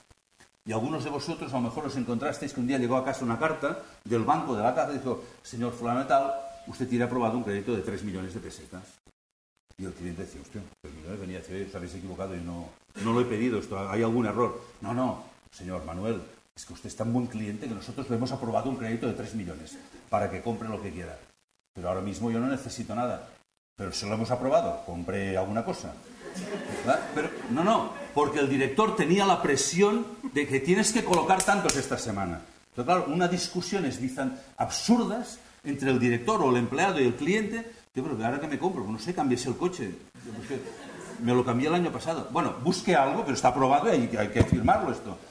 Y si no era esto, pero, hago broma, pero es así, ¿eh? Las tarjetas de crédito. Pues enviaba una tarjeta de crédito a casa, que tampoco habíais pedido, y llevas a la oficina, oye, que yo ya tengo una. Sí, pero usted tiene la de plata y esta es de oro. Y si tenías la de oro, esta es de platino con diamantes y sobre todo unos puntos canjeables por las sartenes. Entonces ya, ahí sí que caían y tal. Pero usted consuma. Y entonces los bancos y cajas empezaron a fomentar el consumo, también con el tema de las hipotecas, es decir, cuando una persona compra un piso que vale 30 millones, ¿cuánto necesita? 40. ¿Cómo 40? 30 más los gastos, me cambio ya el coche, me compro, había la hipoteca, ¿sabéis que llamaban la hipoteca Cayenne? Que la gente de 40 y pico ampliaba otra vez la hipoteca a la casa para comprar un Porsche 4x4, la hipoteca Cayenne le llamaban. O lo que fuera, ¿no? Y a paso, pues ya, si eran inmigrantes, pues les pagaban el viaje a su país, cambiaban la decoración, es decir, todo en el mismo paquete, ¿no? Fomentar el consumo. Y esto no fue suficiente, sino que además se empezó a especular. Y a los bancos y cajas ya no invertían en economía real, sino que se invertían en fondos especulativos que difícilmente encontraréis más de un 10% de directores de oficinas que sepan lo que están vendiendo. O sea, no saben lo que están vendiendo. Y cuando va un cliente le pregunta, oye, pero esto que me has hecho, porque muchas veces iba la gente y decía, ven, sobre todo si es gente ya mayor jubilada, mire, don fulano, le he cambiado la libreta porque ha salido esta nueva que es buenísima, le he cambiado porque esta va a ganar más. Ah, y esto exactamente, no, esta es muy buena porque es de la nueva generación. Estamos haciendo ya unos fondos de inversión dinámicos de segunda generación que hacen una combinación mixta ponderada del IBEX 35, el Nasdaq y el Nikkei. La gente tiene que decir, pero es bueno, es dinámico de segunda generación. Bueno, pues la gente se va a casa con una libreta de otro color. Bueno, me lo ha dicho fulano, que lo conozco de toda la vida, no me habrá engañado. Sí, porque le han dicho que si no te engañas se va a la calle. Sí, es así. Porque tiene que colocar 30 a la semana o 25 o 40 y si no pondrán a otro que lo hará. Entonces se están vendiendo, pero detrás la gente decía, bueno, pero esto que me has colocado, ¿esto qué es? Nada. Madoff, ¿habéis visto el de Madoff? En Estados Unidos lo han metido en la cárcel. Me pregunto por qué solo lo han metido a él. O sea, esto también es sorprendente. Es decir, y todos los grandes directivos de bancos de todo el mundo que le confiaban el dinero, ¿me podéis hacer creer que no sabían lo que estaban haciendo? Economía especulativa, pero la gente me dice, ¿pero en qué invertían? En nada, burbujas. En nada. O es como la ruleta. En la ruleta tienes el rojo, el negro, el par y el impar. Pues ahí decían, pues bueno, vamos a apostar si el precio del cobre en el año que viene habrá subido no sé cuánto. Es decir, pura especulación. Productos estructurales que llaman mercados de futuros, mercados de derivados, de divisas, la especulación con las divisas. George Soros hizo caer la libra esterlina, ahora está hundiendo el euro. Más del 95%, y esto es duro, más del 95% del dinero que se mueve cada día en el mundo responde a especulación. Detrás no hay economía real. Después de 2 años de crisis, seguimos haciendo lo mismo. El otro día preguntaba a compañeros que están en banca, decía, ¿qué estáis comercializando ahora? Exactamente lo mismo. Productos estructurados con especulación económica, creando burbuja. Pero claro, la culpa es del banco, la culpa es del banquero, que son muy malos, como decían el otro día, que somos la causa de los males del mundo, me decían. O la culpa es de todos. Porque ahora viene el otro tema. A mí, durante 30 años de profesión, nadie jamás en toda mi vida profesional, ningún cliente me preguntó, ni a mí, ni a ningún amigo mío, tengo muchos amigos en banca, jamás nadie nos preguntó, ¿qué vas a hacer con mi dinero? ¿A quién va a servir mi dinero? ¿A quién se lo vais a dejar? O la pregunta que hacían aquí en el libro, ¿a quién sirve mi dinero? Porque el dinero no está en el banco, el dinero sale y va al mundo. ¿Con qué criterios lo vais a dejar este dinero? Nadie me ha preguntado esto. La gente primero no preguntaba nada, luego me decían, ¿cuánto pagas? Y se decía tal, oye, que allí pagan más, pero todavía con un tono ingenuo. Los últimos años, amenazas.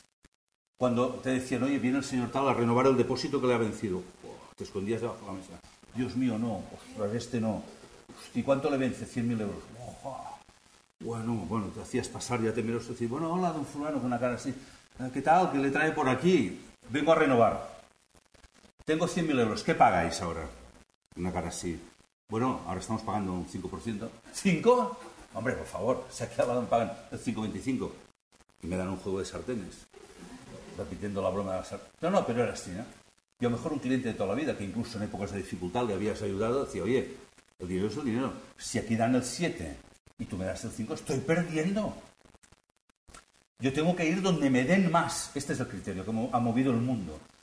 El dinero me tiene que dar dinero sin hacer nada. Y esto es un error. No existe esto. No existe. El dinero no puede dar dinero sin hacer nada. Este crecimiento es una enfermedad. Mirad, en el cuerpo humano he empezado con una imagen orgánica del mundo. La mejor imagen orgánica es el cuerpo humano. En el cuerpo humano, cuando un grupo de células empiezan a crecer sin tener en cuenta la totalidad, a esto le llamamos cáncer. Y provoca la muerte del organismo y de las células. Y en cambio, en esta sociedad global, hay células que quieren crecer continuamente y nos damos cuenta que esto es un cáncer social que no tiene sentido, que está provocando muerte en esta sociedad. Y queremos crecer y crecer y crecer, pero todos. O sea, nadie es inocente aquí. Los clientes me venían y me decían, vamos, que allí y ahora igual. Coger los periódicos desde hace 15 días. Guerra de intereses bancarios. El banco tal sube al 4. Claro, enseguida el cliente, procesión ya de clientes a los bancos. Oye, tú, que este ha subido al 4, ¿cuánto estás pagando tú ahora? Hombre, es que yo estoy en el 3. O subes o me voy. Esta es la realidad. Nadie pregunta, ¿qué vamos a hacer en el mundo con este dinero? Nadie se pregunta si estos cientos de miles de millones que se están moviendo en el mundo especulativamente o sirviendo a las empresas más poderosas que les permite que cada vez les llega más dinero y pueden tener más poder y hundir a las más pequeñas, que esto es lo que está pasando, si en vez de esto dijéramos, yo no quiero que con mi dinero se hagan en el mundo cosas en contra de mis criterios. Quiero que mi dinero en el mundo esté alineado con mis valores. Antes hablábamos de las guerras y todo esto. ¿Por qué hay guerras en el mundo? Porque es uno de los negocios más fundamentales que hay hoy. Mueve cientos de miles de millones el negocio de las armas. Y además, y este es un tema que no sé si lo acabaremos algún día, el tema de los paraísos fiscales, con el tráfico de armas se blanquea el dinero de la droga y la prostitución en los paraísos fiscales. Y si alguien alguna vez ha podido ir a un paraíso fiscal o le han contado, os sorprenderíais de ver qué entidades están por allí. A veces con nombres camuflados y a veces directamente sin ningún pudor. Y las guerras se financian con nuestro dinero, las empresas que contaminan se financian con nuestro dinero, las empresas que hacen explotación infantil, etcétera, etcétera. Porque las empresas solo pueden encontrar financiación en un solo sitio, en bancos y cajas de ahorros. Y mientras no pongamos criterios éticos, el dinero sirve para lo que sirve. Y aquí de nuevo tenemos la opción de la libertad, es decir, con mi dinero esto no lo vas a hacer. Esta es la opción de la libertad, la opción de la conciencia, la opción que se conoce como banca ética. Es decir, mi dinero, mientras yo no lo utilizo, quiero que sirva para transformar el mundo. Siempre está transformando el mundo, siempre. El dinero no está nunca ocioso. Si tú solo hablas de tipos de interés, estás alineado con todo esto. Y muchas veces, y esto nos pasa a veces que hablamos con las ONGs, tú tienes tus ideales, estás en un mundo luchando por la paz y ayudando a los damnificados de la guerra. Pero el dinero de la ONG está en una entidad, a lo mejor, especializada en financiar empresas de armas. Es una contradicción. Así no vamos a cambiar el mundo. El problema que tenemos socialmente, el ser humano, los seres humanos tenemos como 3 áreas de actividad interior, que son el pensamiento, el sentimiento y la voluntad. Y los pensamientos y los sentimientos están muy claros, son muy humanitarios. Casi todo el mundo. No conozco a nadie que sea perverso en ideas, muy pocos. Todo el mundo, sí, esto, lo otro y tal. Pero, señor, cuando llega el dinero, que es nuestra voluntad, el dinero es nuestra fuerza, nuestra capacidad de transformar el mundo, esto es aparte. La gente dice, no mezcles. Una cosa es una cosa, otra cosa. El dinero es el dinero. Negocios son negocios. Pues no, hay que mezclar. Hay que mezclar. Porque lo que hemos hecho durante décadas, con nuestro dinero, cuando vamos al banco amenazando al director de cuánto me pagas si no me voy, lo que estamos haciendo es entregar nuestra voluntad. Hemos entregado nuestra fuerza y nuestra voluntad a los bancos. Y les hemos dicho así, aquí tienes mi fuerza, puedes hacer con ella lo que quieras. A cambio, esto sí, una vajilla, una cubertería, unas sartenes o lo que sea. O un tipo de interés muy interesante. Esto es lo que hemos hecho. Luego decimos, claro, es que los bancos tienen el poder del mundo. Claro, se lo hemos dado. Claro que sí. Y cada vez tendrán más porque van a quedar menos con toda la crisis de las fusiones y tal. Y entonces nos dejamos seducir. Es tan fácil seducirnos y comprar nuestra voluntad.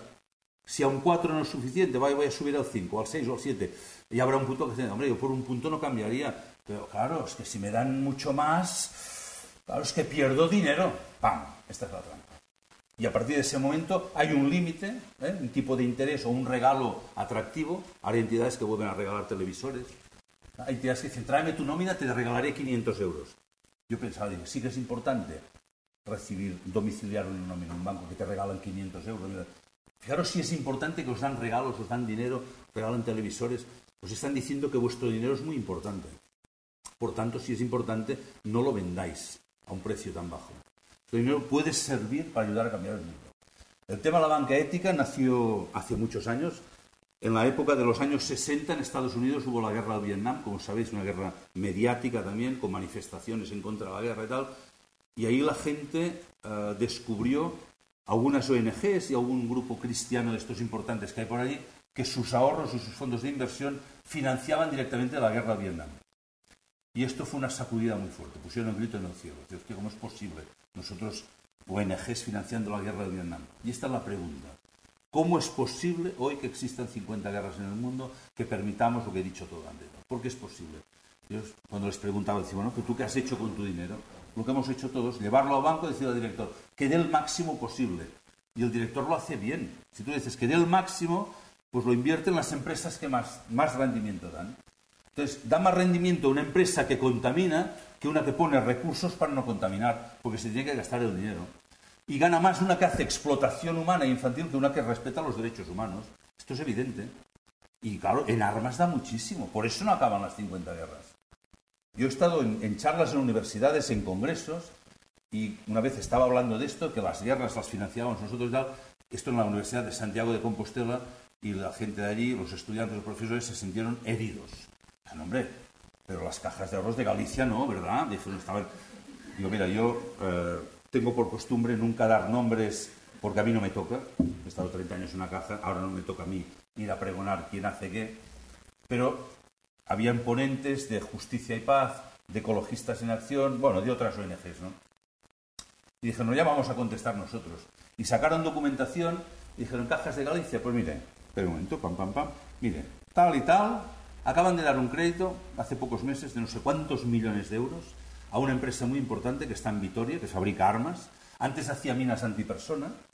Os aconsejo ver un libro de Gervasio Sánchez, que se llama, le dieron un premio a las fotos de lo que han provocado las minas en el mundo. Hay que verlo. Es insoportable, pero hay que ver ese libro y ver cómo hemos contribuido, porque España es uno de los países que más minas antipersona ha fabricado. España, que somos unos pobres, bueno, iba a decir desgraciados en economía, no tan desgraciados, pero tal, en el tema de armas estamos bien. Hemos subido en el lugar del ranking al lugar 7 de la venta de armas en el mundo. Esto hay que decirlo. Da igual que el gobierno sea de derechas que de izquierdas. Esto no lo para nadie. Entonces, fabricaban minas antipersona. Cuando las prohibieron, pasaron a fabricar bombas racimo. Si antes matábamos desde abajo, ahora no es legal, pues matamos desde arriba. Que de momento es legal, ¿no? Cuando prohíban las bombas racimo, pues haremos bombas laterales, o yo qué sé lo que haremos. Entonces, bueno, dieron un crédito de X millones de euros a esta empresa para la guerra de Sierra Leona, concretamente. Un crédito a devolver en 5 años. Y decía la gente de Justicia y Paz, daros cuenta que en Sierra Leona, por lo menos, la guerra va a durar 5 años más. Porque imaginaros qué desastre económico que mañana firmarán la paz.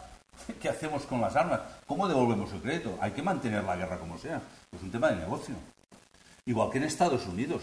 ¿Sabéis lo que da el negocio de las armas en Estados Unidos? Por eso, en plena guerra con Saddam Hussein, George Bush y Tony Blair le seguían vendiendo armas a Saddam Hussein. Porque una cosa es la guerra y la otra son los negocios. No mezclemos. Es así, es real.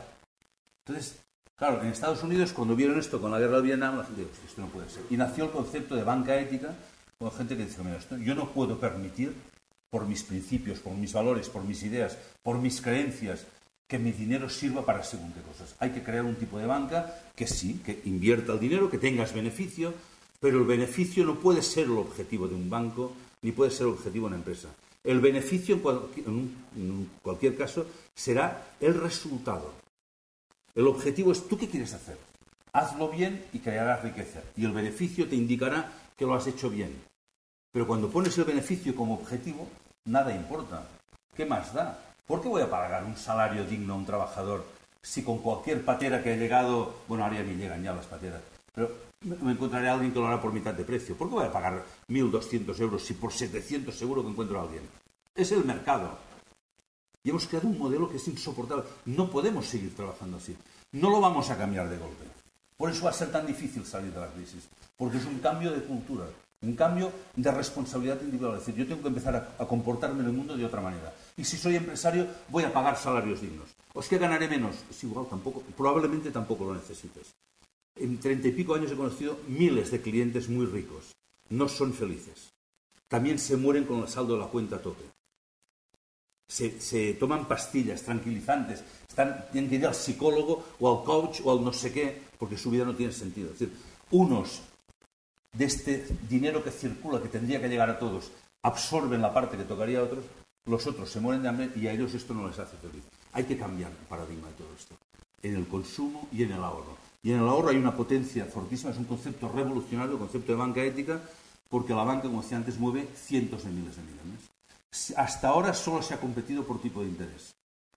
Cuando pase, como ahora nos está pasando a nosotros, en Triodos Bank estamos creciendo muchísimo y viene gente a traer cantidades importantes. A mí me han abierto una cuenta con 3 millones de euros un 15 de diciembre, sacadas de un banco muy importante. Un director de un banco que le sacan 3 millones el 15 de diciembre se quiere pegar un tiro, porque le hunde el ejercicio. Le dijeron, dime que te pagan, que yo te pago un 2% más. Dijo, no, si no se lo van a pagar, seguro que me pagan menos. Pero voy por un tema de ética y de responsabilidad. Claro, todo dijo, no, ahí ya no tengo armas, no tengo defensa. Ante la conciencia no tengo defensa. Y esto es lo que pasa hoy. Entonces podemos seguir compitiendo en precio o podemos empezar a competir en ética y en valores y cambiar el modelo social. Y esto depende de nosotros. Y cuando alguien me dice, oye, este es un soñador, esto es una utopía, que es lo que diráis muchos o lo pensaréis, es lo que me dijeron cuando dejé mi profesión en la Caja de Ahorros después de 30 años para venir a Triodos Bank. Mis amigos me decían, bueno, unos se pensaban que me había vuelto loco, que me había metido en alguna secta rara. Me llamaban preocupados, pero Joan, no te vuelvas. Pero si te van a prejubilar y puedes vivir sin trabajar, tonto. Pues yo no quiero vivir sin trabajar. Me han dado la oportunidad por primera vez en la vida de hacer algo que tiene sentido para mí. Entonces, no lo entendía, ¿no? Es que esto es lo que tal. Pero, segunda frase, eres un soñador. ¿Tú te crees que vas a cambiar el mundo? El mundo no se puede cambiar. Claro, ¿qué significa esta frase? Esta frase es un reflejo de un problema que tenemos hoy en el mundo. No sé cómo vamos de tiempo, mal, ¿no? Voy abreviando ya acabo. Pero os tengo que contar esta anécdota porque hay que avisar, porque sabéis que es una época que hablan de epidemias, y nos han hablado de la gripe aviar, del virus de la gripe A y no sé qué, y hay epidemias muy contagiosas. Actualmente hay una que es la más contagiosa y es casi una pandemia. Y la reconoceréis, la tengo que avisar, es la pandemia de la asquerosis múltiple. La vais a reconocer porque cuando a alguien le afecta es muy contagiosa, hay que vigilar. Reconoceréis a los afectados porque se les hace una mueca, así, y cuando dices algo bueno, interesante, dices, oye, vamos a hacer esto, algo positivo, algo bueno en el mundo y tal, dicen, no vale la pena, no lo vas a conseguir, y se queda la cara así y se va contagiando. Y cada vez hay más gente que, esto no lo entiende. Y esto es contagioso. Se está extendiendo este desánimo, este contagio de que nada vale la pena, nada se puede cambiar. Digo, pues mira, no es cierto. Lo bueno también se contagia. Esta es mi experiencia en los últimos 4 años. Cuando uno decide cambiar él, solo cambia si cuando cambia uno mismo y es coherente, descubres que empiezas a tener influencia en tu entorno y empiezas a contagiar otro tipo de epidemia de entusiasmo, de coraje, de ética, de valor. Esas cosas antiguas que se habían perdido se pueden recuperar y se contagian. Esta es mi experiencia y esta es mi llamada a la gente. Es decir, primera, cambio personal. Segunda, a extender la epidemia. Hay que crear una epidemia de ética y de entusiasmo y de coraje para cambiar esto. No nos podemos dejar arrastrar por este desánimo, por esta esclerosis múltiple que decía, de que todo, nada, no lo conseguirás. Siempre que hay una buena idea, alguien se empeña en decir que no lo vas a conseguir. Yo me acuerdo, había un libro que se hizo famoso, La conjura de los necios, que en la portada ponía una frase, decía, cuando sale un genio, enseguida se le reconoce porque todos los necios se confabulan contra él. Y lo mismo pasa con las buenas ideas. Cuando sale una buena idea, hay un montón de gente que lo importante es hundir esa idea, sobre todo para que no me obliguen a cambiar y yo pueda seguir como estaba. Y esto ya no cuela, ya no toca en esta época. Ahora es época de cambio. También os propongo como cuarta propuesta, o quinta, os he hablado de la donación consciente y libre, mi quinta propuesta y última, para ir acabando, es la banca ética. No permitáis que con vuestro dinero en el mundo se hagan cosas en contra de vuestros principios. O, dicho al revés, buscad cómo vuestro dinero, mientras no lo utilizáis, puede ser un instrumento de transformación del mundo, porque esto es posible. Y ahora sí acabo. Me gusta acabar siempre con algún tipo de poema, alguna frase. Como no he traído ninguno escrito para leer, cito uno muy breve de un poeta catalán que murió hace pocos años, que me gustaba mucho, se llama Miguel Martí Pol, y decía, referente a todo esto, que todo está por hacer y todo es posible todavía. ¿Quién, sino todos? Yo os animo que os apuntéis a esta reflexión y este cambio personal. Gracias.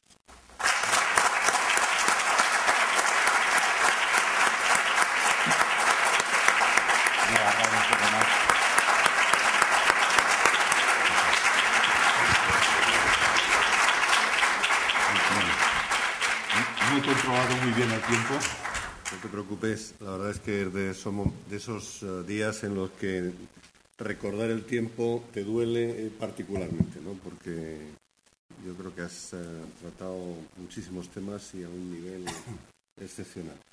Normalmente tenemos un hueco para hacer unas preguntas y ese hueco quizá es ahora más pequeño, pero yo os animo a que preguntéis algo a Joan. De todas maneras, bueno, del banco casi nunca hablo, la gente me dice, no has contado nada.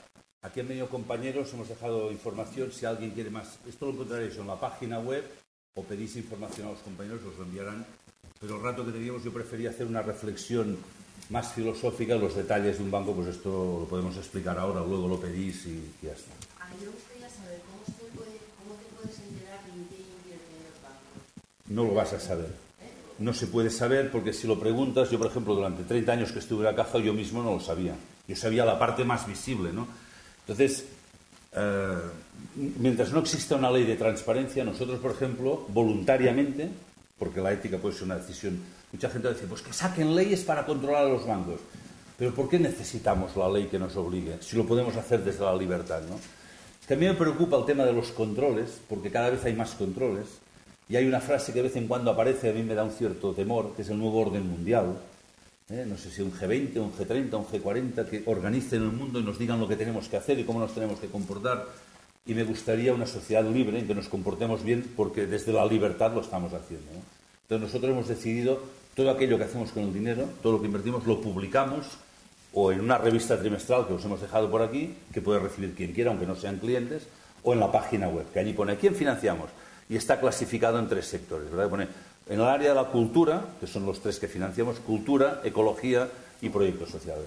Pero no obliga a la ley. Con lo cual, si tú vas a una entidad, la entidad o te dirá algo, lo que le guste, o te dirá que no lo sabe.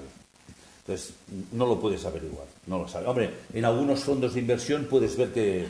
Pero hay otras cosas que no lo sabrás. Si han dejado dinero a una empresa que está contaminando, pues que esto no lo sabrás. No hay la lista. No se puede saber. Y luego, yo, por ejemplo, si pienso que compro, si lo necesito, y a quién compro, etcétera, etcétera. Pero yo creo que no me hace falta. Pero hay muchísimas veces que voy a mirar, por ejemplo, con la ropa, y es imposible saber dónde está hecho. Y además ya hay toda una sofisticación, pensar en Europa, no sé qué, pero no te ponen exactamente dónde está fabricado. Y eso sí que se podría legislar. Sí. De hecho, creo que en principio están obligados a decir dónde está fabricado, pero sin embargo se comprueba que no es así. Incluso en tiendas de estas que vienen de Suecia, de no sé dónde, les digo, precioso, porque eso es lo que hacéis, pero ¿dónde está esto? No tienen ni idea el propietario de la tienda. Y luego hay un problema, porque hoy en día, aunque yo esté consciente y sea consciente de ello, es que todo está hecho fuera, todo. Pero entonces ya digo, ¿de qué manera se han trabajado niños, se han respetado los mismos? Nadie lo sabe. Y yo tampoco como compradora. En el tema textil es muy complicado. Empiezan ahora a existir certificadoras del tema ecológico y el tema de comercio justo, pero realmente es difícil, ¿no? En el tema de la alimentación es más fácil porque hay empresas certificadoras y para mí la primera ecología es que es preferible comer manzanas de aquí que no que te las traigan. La gente dice, hombre, pues qué pobre gente, entonces les ayudamos. No, porque los que exportan son los que se forran y la gente allí vive en condiciones miserables. Entonces, en el tema alimentación es más fácil controlar el tema este. En el tema textil se están empezando, hay campañas, hay entidades como por ejemplo SETEM, creo que Intermón y otras, que hacen la campaña Ropa Limpia, investigan, pero hacen falta muchos recursos. Porque antes investigaban a las compañías, pero ahora las compañías subcontratan a otras compañías que subcontratan a otras y la que hace explotación infantil es la última. Y como no tengas muchos recursos para investigar, te pierdes en el camino, ¿no? Entonces, es complejo, es difícil. Hay revistas que informan de cosas, por ejemplo, hay una revista que se llama Opciones, que está por internet. Ahora me han dicho que ha salido otra, pero no me acuerdo el nombre. Es complicado. Es complicado en el tema textil, en el tema que os decía madera, sí que pues, hay madera certificada FSC. O sea, no es fácil. Lo que he propuesto es una propuesta de inicio de cambio. O sea, no puede pasar uno del negro al blanco porque es imposible. Y además, si quieres ser talibán, te desesperas porque además te descubres en tus propias contradicciones. O sea que es una voluntad de cambio, ¿no? Claro. Pero en la alimentación ecológica es donde es más fácil. En el textil y tal es complicado. Hay que... Solo la última pregunta y también como banco, ídolos de la política de empresa, de empleados y tal, se supone que también es va en torno a todos estos valores que hemos hablado, ¿no? Nosotros sí. Pretendemos que la política al menos sea diferente. A la gente cuando me pregunta que cómo hacemos, digo, no me preguntes a mí, que soy un directivo, entra en la oficina cuando yo no estoy, yo estaba en la oficina de Barcelona antes, ahora no, ahora estoy dando vueltas, ahora he dejado de ser catalán para ser universal, pero decía, entra un día que no esté y pregunta a los empleados cómo se encuentran, porque yo no te puedo contestar, ¿no? En cuanto a salarios, nosotros publicamos no lo que cobra cada uno, porque esto no se puede decir, cada uno tiene derecho a la confidencialidad, pero publicamos la diferencia entre el salario más alto y el más bajo. Que en banca está, te cuento, no sé, ya quitando los que cobran millones, entre cargos normales y de entrada están 70 y pico, me parece la diferencia. Y nosotros no sé si estamos entre el presidente y el que acaba de entrar de auxiliar de entrada, creo que hay una diferencia entre 6 o 7. O sea que ahí se mira esto, ¿no? Y se intenta, pero probablemente igual algún empleado te diría, pues no, porque a mí me tratan mal. Hombre, espero que no, ¿no? Pero... y procuramos que la política sea en coherencia con eso que estamos diciendo. Más que procurar. O sea, los que hemos venido al banco hemos venido por vocación. Si uno no deja 30 años de profesión a punto de jubilarse, si no es para una cosa, y como yo, son los demás. Entonces, intentamos. Se puede siempre mejorar, ¿eh? Seguro que alguien diría, pues han hecho este fallo o el otro. Yo que tengo la costumbre, antes de dormir, de repasar lo que he hecho durante el día, me fastidia mucho cada día ver que los defectos pasan días y no los cambio, ¿sabes? Entonces, relaciones humanas son errores, pero la voluntad es esto. Es decir, en la empresa, o sea, el banco cuando se creó, y esto suena cuando la gente dice, no me lo creo, bueno, se creó con el objetivo de ser un instrumento de transformación social. Es decir, la misión del banco es contribuir, desde el mundo financiero, contribuir a un cambio de la sociedad. Para eso se creó el banco. Y la gente que entra, cuando la selección de personal que hacemos, se mira ante todo el tema de los valores, la vocación. A mí me da igual que uno tenga 5 másters y 4, todo da igual. Lo que queremos es, hombre, gente con experiencia en banca, pero con corazón o con valores, o llámale como quieras, ¿no? Entonces, me gustaría pensar que los empleados están todos muy contentos. Siempre, seguro, somos ya 90 o 90 y pico, seguro que encontrarás a uno que no está tan contento, probablemente, ¿no? Además tenemos que trabajar mucho y tal, pero yo creo que te contestarían bien, me gustaría pensar. ¿Alguna cosa más? Para ellos. Has hablado de que la clave para este cambio es la conciencia, principalmente, ¿no? ¿Podrías dar algunas claves en este sentido, aunque sean personales, como lo que has dicho, que al final del día ahora sí. pasas? Antes lo he dicho, pasa que en según qué ámbitos me extiendo más en este tema, pero ya que lo preguntas, yo lo he citado. O sea, para mí es fundamental dedicar una parte del día al trabajo interior. O sea, esto es fundamental. Mucha gente lo está haciendo. O sea, yo cuando ahora en conferencias digo que yo por la mañana me levanto y dedico un rato a meditación y luego a estudio de temas filosóficos, espirituales, cuando acabo la conferencia me vienen y dicen, yo también. Que no les oiga a nadie, ¿no? Entonces te digo, a ver si ya salimos del armario con la espiritualidad. Porque, ¿por qué tanta vergüenza si todo el mundo lo está haciendo? Y si no lo hacen, lo están buscando. Porque es inherente al ser humano. Entonces, dedica un tiempo simplemente es que todo te llama hacia afuera. Cuando creas un espacio de silencio, la invitación es a mirar hacia adentro. Lo que pasa es que cuando uno hace tiempo que no lo hace, el primer momento es terrorífico, porque cuando miras hacia adentro lo que encuentras es un vacío. Y no siempre se aguanta esto. Entonces hay que tener el coraje de aguantarlo, ayudarse. Hay que recuperar el diálogo, hablamos poco, pero no por internet. Yo a mi hijo pequeño que hacía lo del Messenger, no sé qué, decía, pero que hablas con amigos de América o tal, dice, no, con los del barrio. Digo, pues iros a la plaza y os tocáis un poco y os abrazáis, porque hace falta abrazar a un amigo cuando tiene un problema, y sabes estas cosas. Dice, hay que recuperar el diálogo, el estudio, la lectura, la poesía, esto que nos ha hecho civilización y que lo hemos dejado en función del fútbol, del consumo, de la tal. Es que hemos perdido el norte. Entonces, dedicar un tiempo interior, yo recomiendo esto, el tema de la meditación. Hay muchos caminos de tipo espiritual, ahí cada uno tiene que encontrar el que le parece bien. Lo de la retrospección por la noche a mí me ha ayudado siempre, pero corto, 5 minutos, repasas el día en carácter retrospectivo y ves cómo te has relacionado con los demás. Y ves cosas que dices, aquí he fallado, o sea, pero no es para juzgarte, es para tomar conciencia. Y te levantas por la mañana con la voluntad de ser mejor persona ese día, que casi nunca lo consigues, pero es la voluntad permanente de cambio. Esto es lo que tiene que acompañarnos, porque esto es lo que nos humaniza, ¿no? Entonces, esta es mi recomendación, humanizar la sociedad. Pero esto ya cada uno tiene que ver cómo, cuándo. Lo que no sirve es la excusa, es que no tengo tiempo. Sácalo de otra cosa, ¿no? No mires el partido de los goles del Ronaldo o del Messi, o duerme un poquitín menos, tampoco hace falta horas. Pasa que cuando haces la práctica de esto, cada vez necesitas más horas, porque realmente esto es lo que te llena, ¿no? Esta es mi recomendación, porque cuando uno hace esto, luego esto lo lleva a su empresa, lo lleva a su banco, lo lleva a su universidad. Ya no eres yo en casa, soy esto y lo otro, sino que intentas incorporar. Y lo que hay que suprimir es esta esquizofrenia de que en casa soy una cosa y en mi trabajo soy otra. Esto provoca sufrimiento al que lo vive así.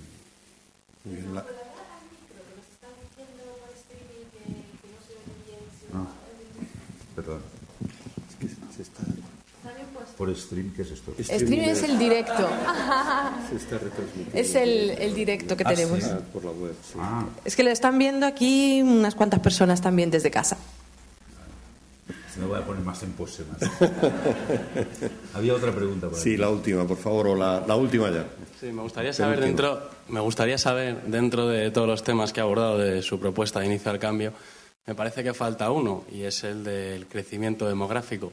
Usted mismo ha mencionado que dentro de los organismos un crecimiento masivo de células es considerado cáncer, y me parece que sería un tema muy abordable en este caso. Sí, no lo he tocado directamente, pero he hablado de la educación. Entonces, si trabajáramos en aumentar, en dar educación, que millones de personas que no pueden accedieran, desde su libertad decidirían lo que hacen. O sea, yo creo que hay que luchar por la educación y por la libertad del ser humano. Y desde esa libertad, el ser humano ya sabe lo que debe hacer. Pero hoy una gran parte del mundo, especialmente aquí hay que decir que según qué sitios, por ejemplo, Sudamérica y África y también Asia, no podemos seguir permitiendo esta explotación que se está haciendo de la mujer. La mujer es un objeto en muchas partes del mundo. Entonces, la mujer es una fábrica a producir hijos porque es lo que le obligan y tal igual. Entonces, si luchamos por el derecho a la educación y respetamos la libertad, yo no puedo decir a la gente si tienen que tener o no tienen que tener hijos. No es mi ámbito. No tengo derecho. Pero sí que puedo ayudar y desde la educación ya decidirán lo que quieren hacer y si van a tener 10 hijos o 15 o uno o ninguno.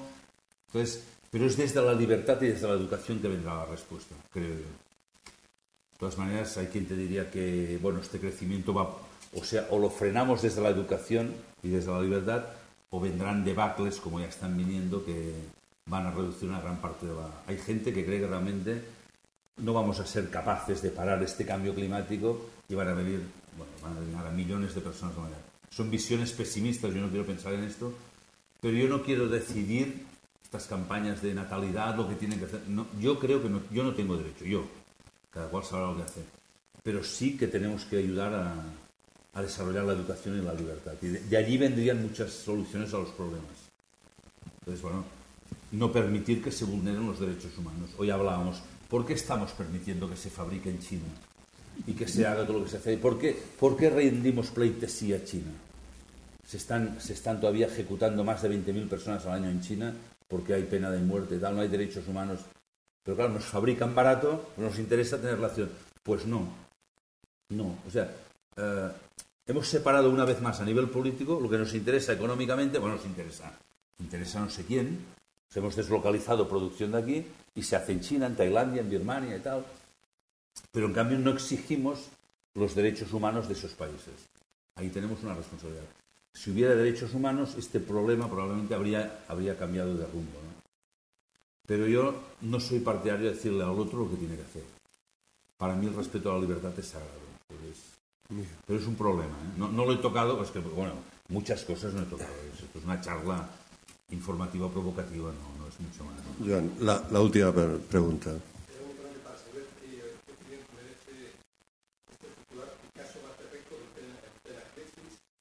Millones de dólares por un cuadro. Bueno, esto pone un poco en evidencia, para mí esto a veces yo hablaba del arte, de la cultura, para mí no es esto es la mercantilización del arte, ¿eh? Un poco esto, o que se pague no sé cuánto por un futbolista, o por ejemplo en Barcelona hay un proyecto de remodelar el campo del Barça que vale 300 millones de euros para que unas cuantas personas más se sienten, o hay una entidad que va a dar 300 millones de euros para financiar una esto de Fórmula 1, va en el mismo paquete. Tantos millones de Picasso y tal. La pregunta es en dónde tenemos los valores. Este es el tema. Es que forma parte de lo mismo. O sea, me da pena, porque cuando ves la globalidad, lo decía antes, para mí, ya sé que es muy tarde, pero para mí la imagen orgánica que decía del cuerpo humano, para que hagáis una idea de lo que estaba diciendo, en el cuerpo humano hay un órgano que es el corazón. El corazón, a pesar de que cuando era pequeño en el colegio me decían, el corazón es una bomba aspirante impelente, me decían. Es una definición asquerosa esta definición. Una bomba aspirante impelente. Es que ya es feo. O sea, ya se ve que no puede ser cierto porque es feo, ¿no?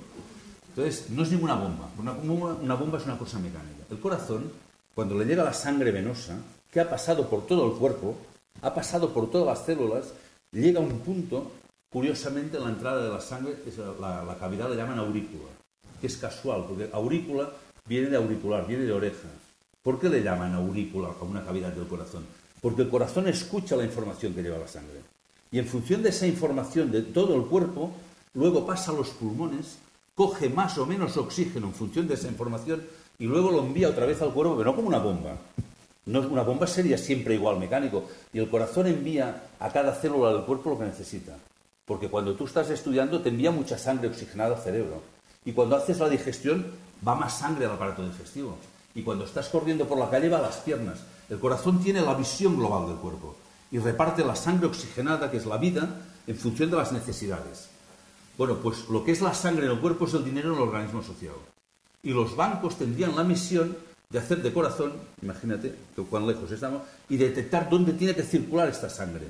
Ir circulando para que llegara a todas las células para que tuvieran vida. Porque si en el cuerpo la sangre no llega a todas las células, se cangrenan y se mueren. Entonces, lo que está pasando en esta sociedad, un grupo de sangre, de dinero, se acumula en grandes bolsas y otro sitio no llega. Ya no digo solo dar, por lo menos hacerlo circular. Entonces, cuando ves que para un cuadro pueden llegar 100 millones de euros, para un no sé qué de fútbol, no sé cuánto y tal, me da un sentimiento más que de tristeza, es de dolor. Porque no nos damos cuenta que una parte de nosotros está muriendo por esto. Pasa que no tenemos esta conciencia. Si a uno de nosotros se le estuviera cangrenando un pie, no diría, bueno, es el pie. No, es tu pie, eres tú. Cuando se está muriendo otro ser humano, todavía no tenemos esa conciencia que algo nuestro se está muriendo. Y no es poesía esto que digo. Y además, cuando uno conoce las leyes universales o las empiezas a intuir, todo aquello que no tomas por conciencia te va a venir por otro lado. Hay unas leyes universales de compensación. Han hablado de ellas todas las religiones y uno creerá o no creerá. Pero la vida tarde o temprano, a veces es muy tarde, te va a pasar una factura, pero no como un castigo, sino para que te des cuenta que esto que haces es un error. Entonces, para mí, gastar 100 millones de euros en un cuadro, sea Picasso, sea quien sea, es un profundo error.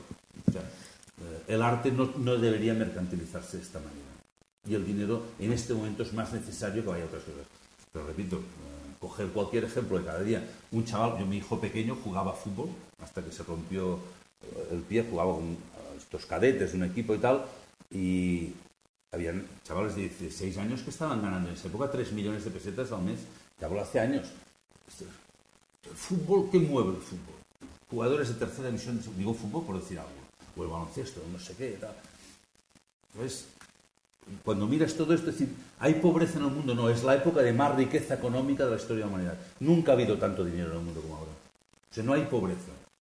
Hay un error en la distribución de la riqueza. Este es el problema. Entonces, para mí esto solo es un símbolo de este error. El que ha comprado el cuadro no será más feliz por tenerlo colgado en su habitación. ¿Sabes? Yo creo que tenemos... Sí, hay una última pregunta, si puede ser, que nos la hacen por Twitter. Bueno, el streaming lo estamos emitiendo y luego también hay gente siguiéndonos en Twitter. Y bueno... es español. Bueno, entonces pregunta un usuario, periodismo humano, si Internet permite también a los bancos ser tecnológicamente independientes y buscar sus propios canales de clientes.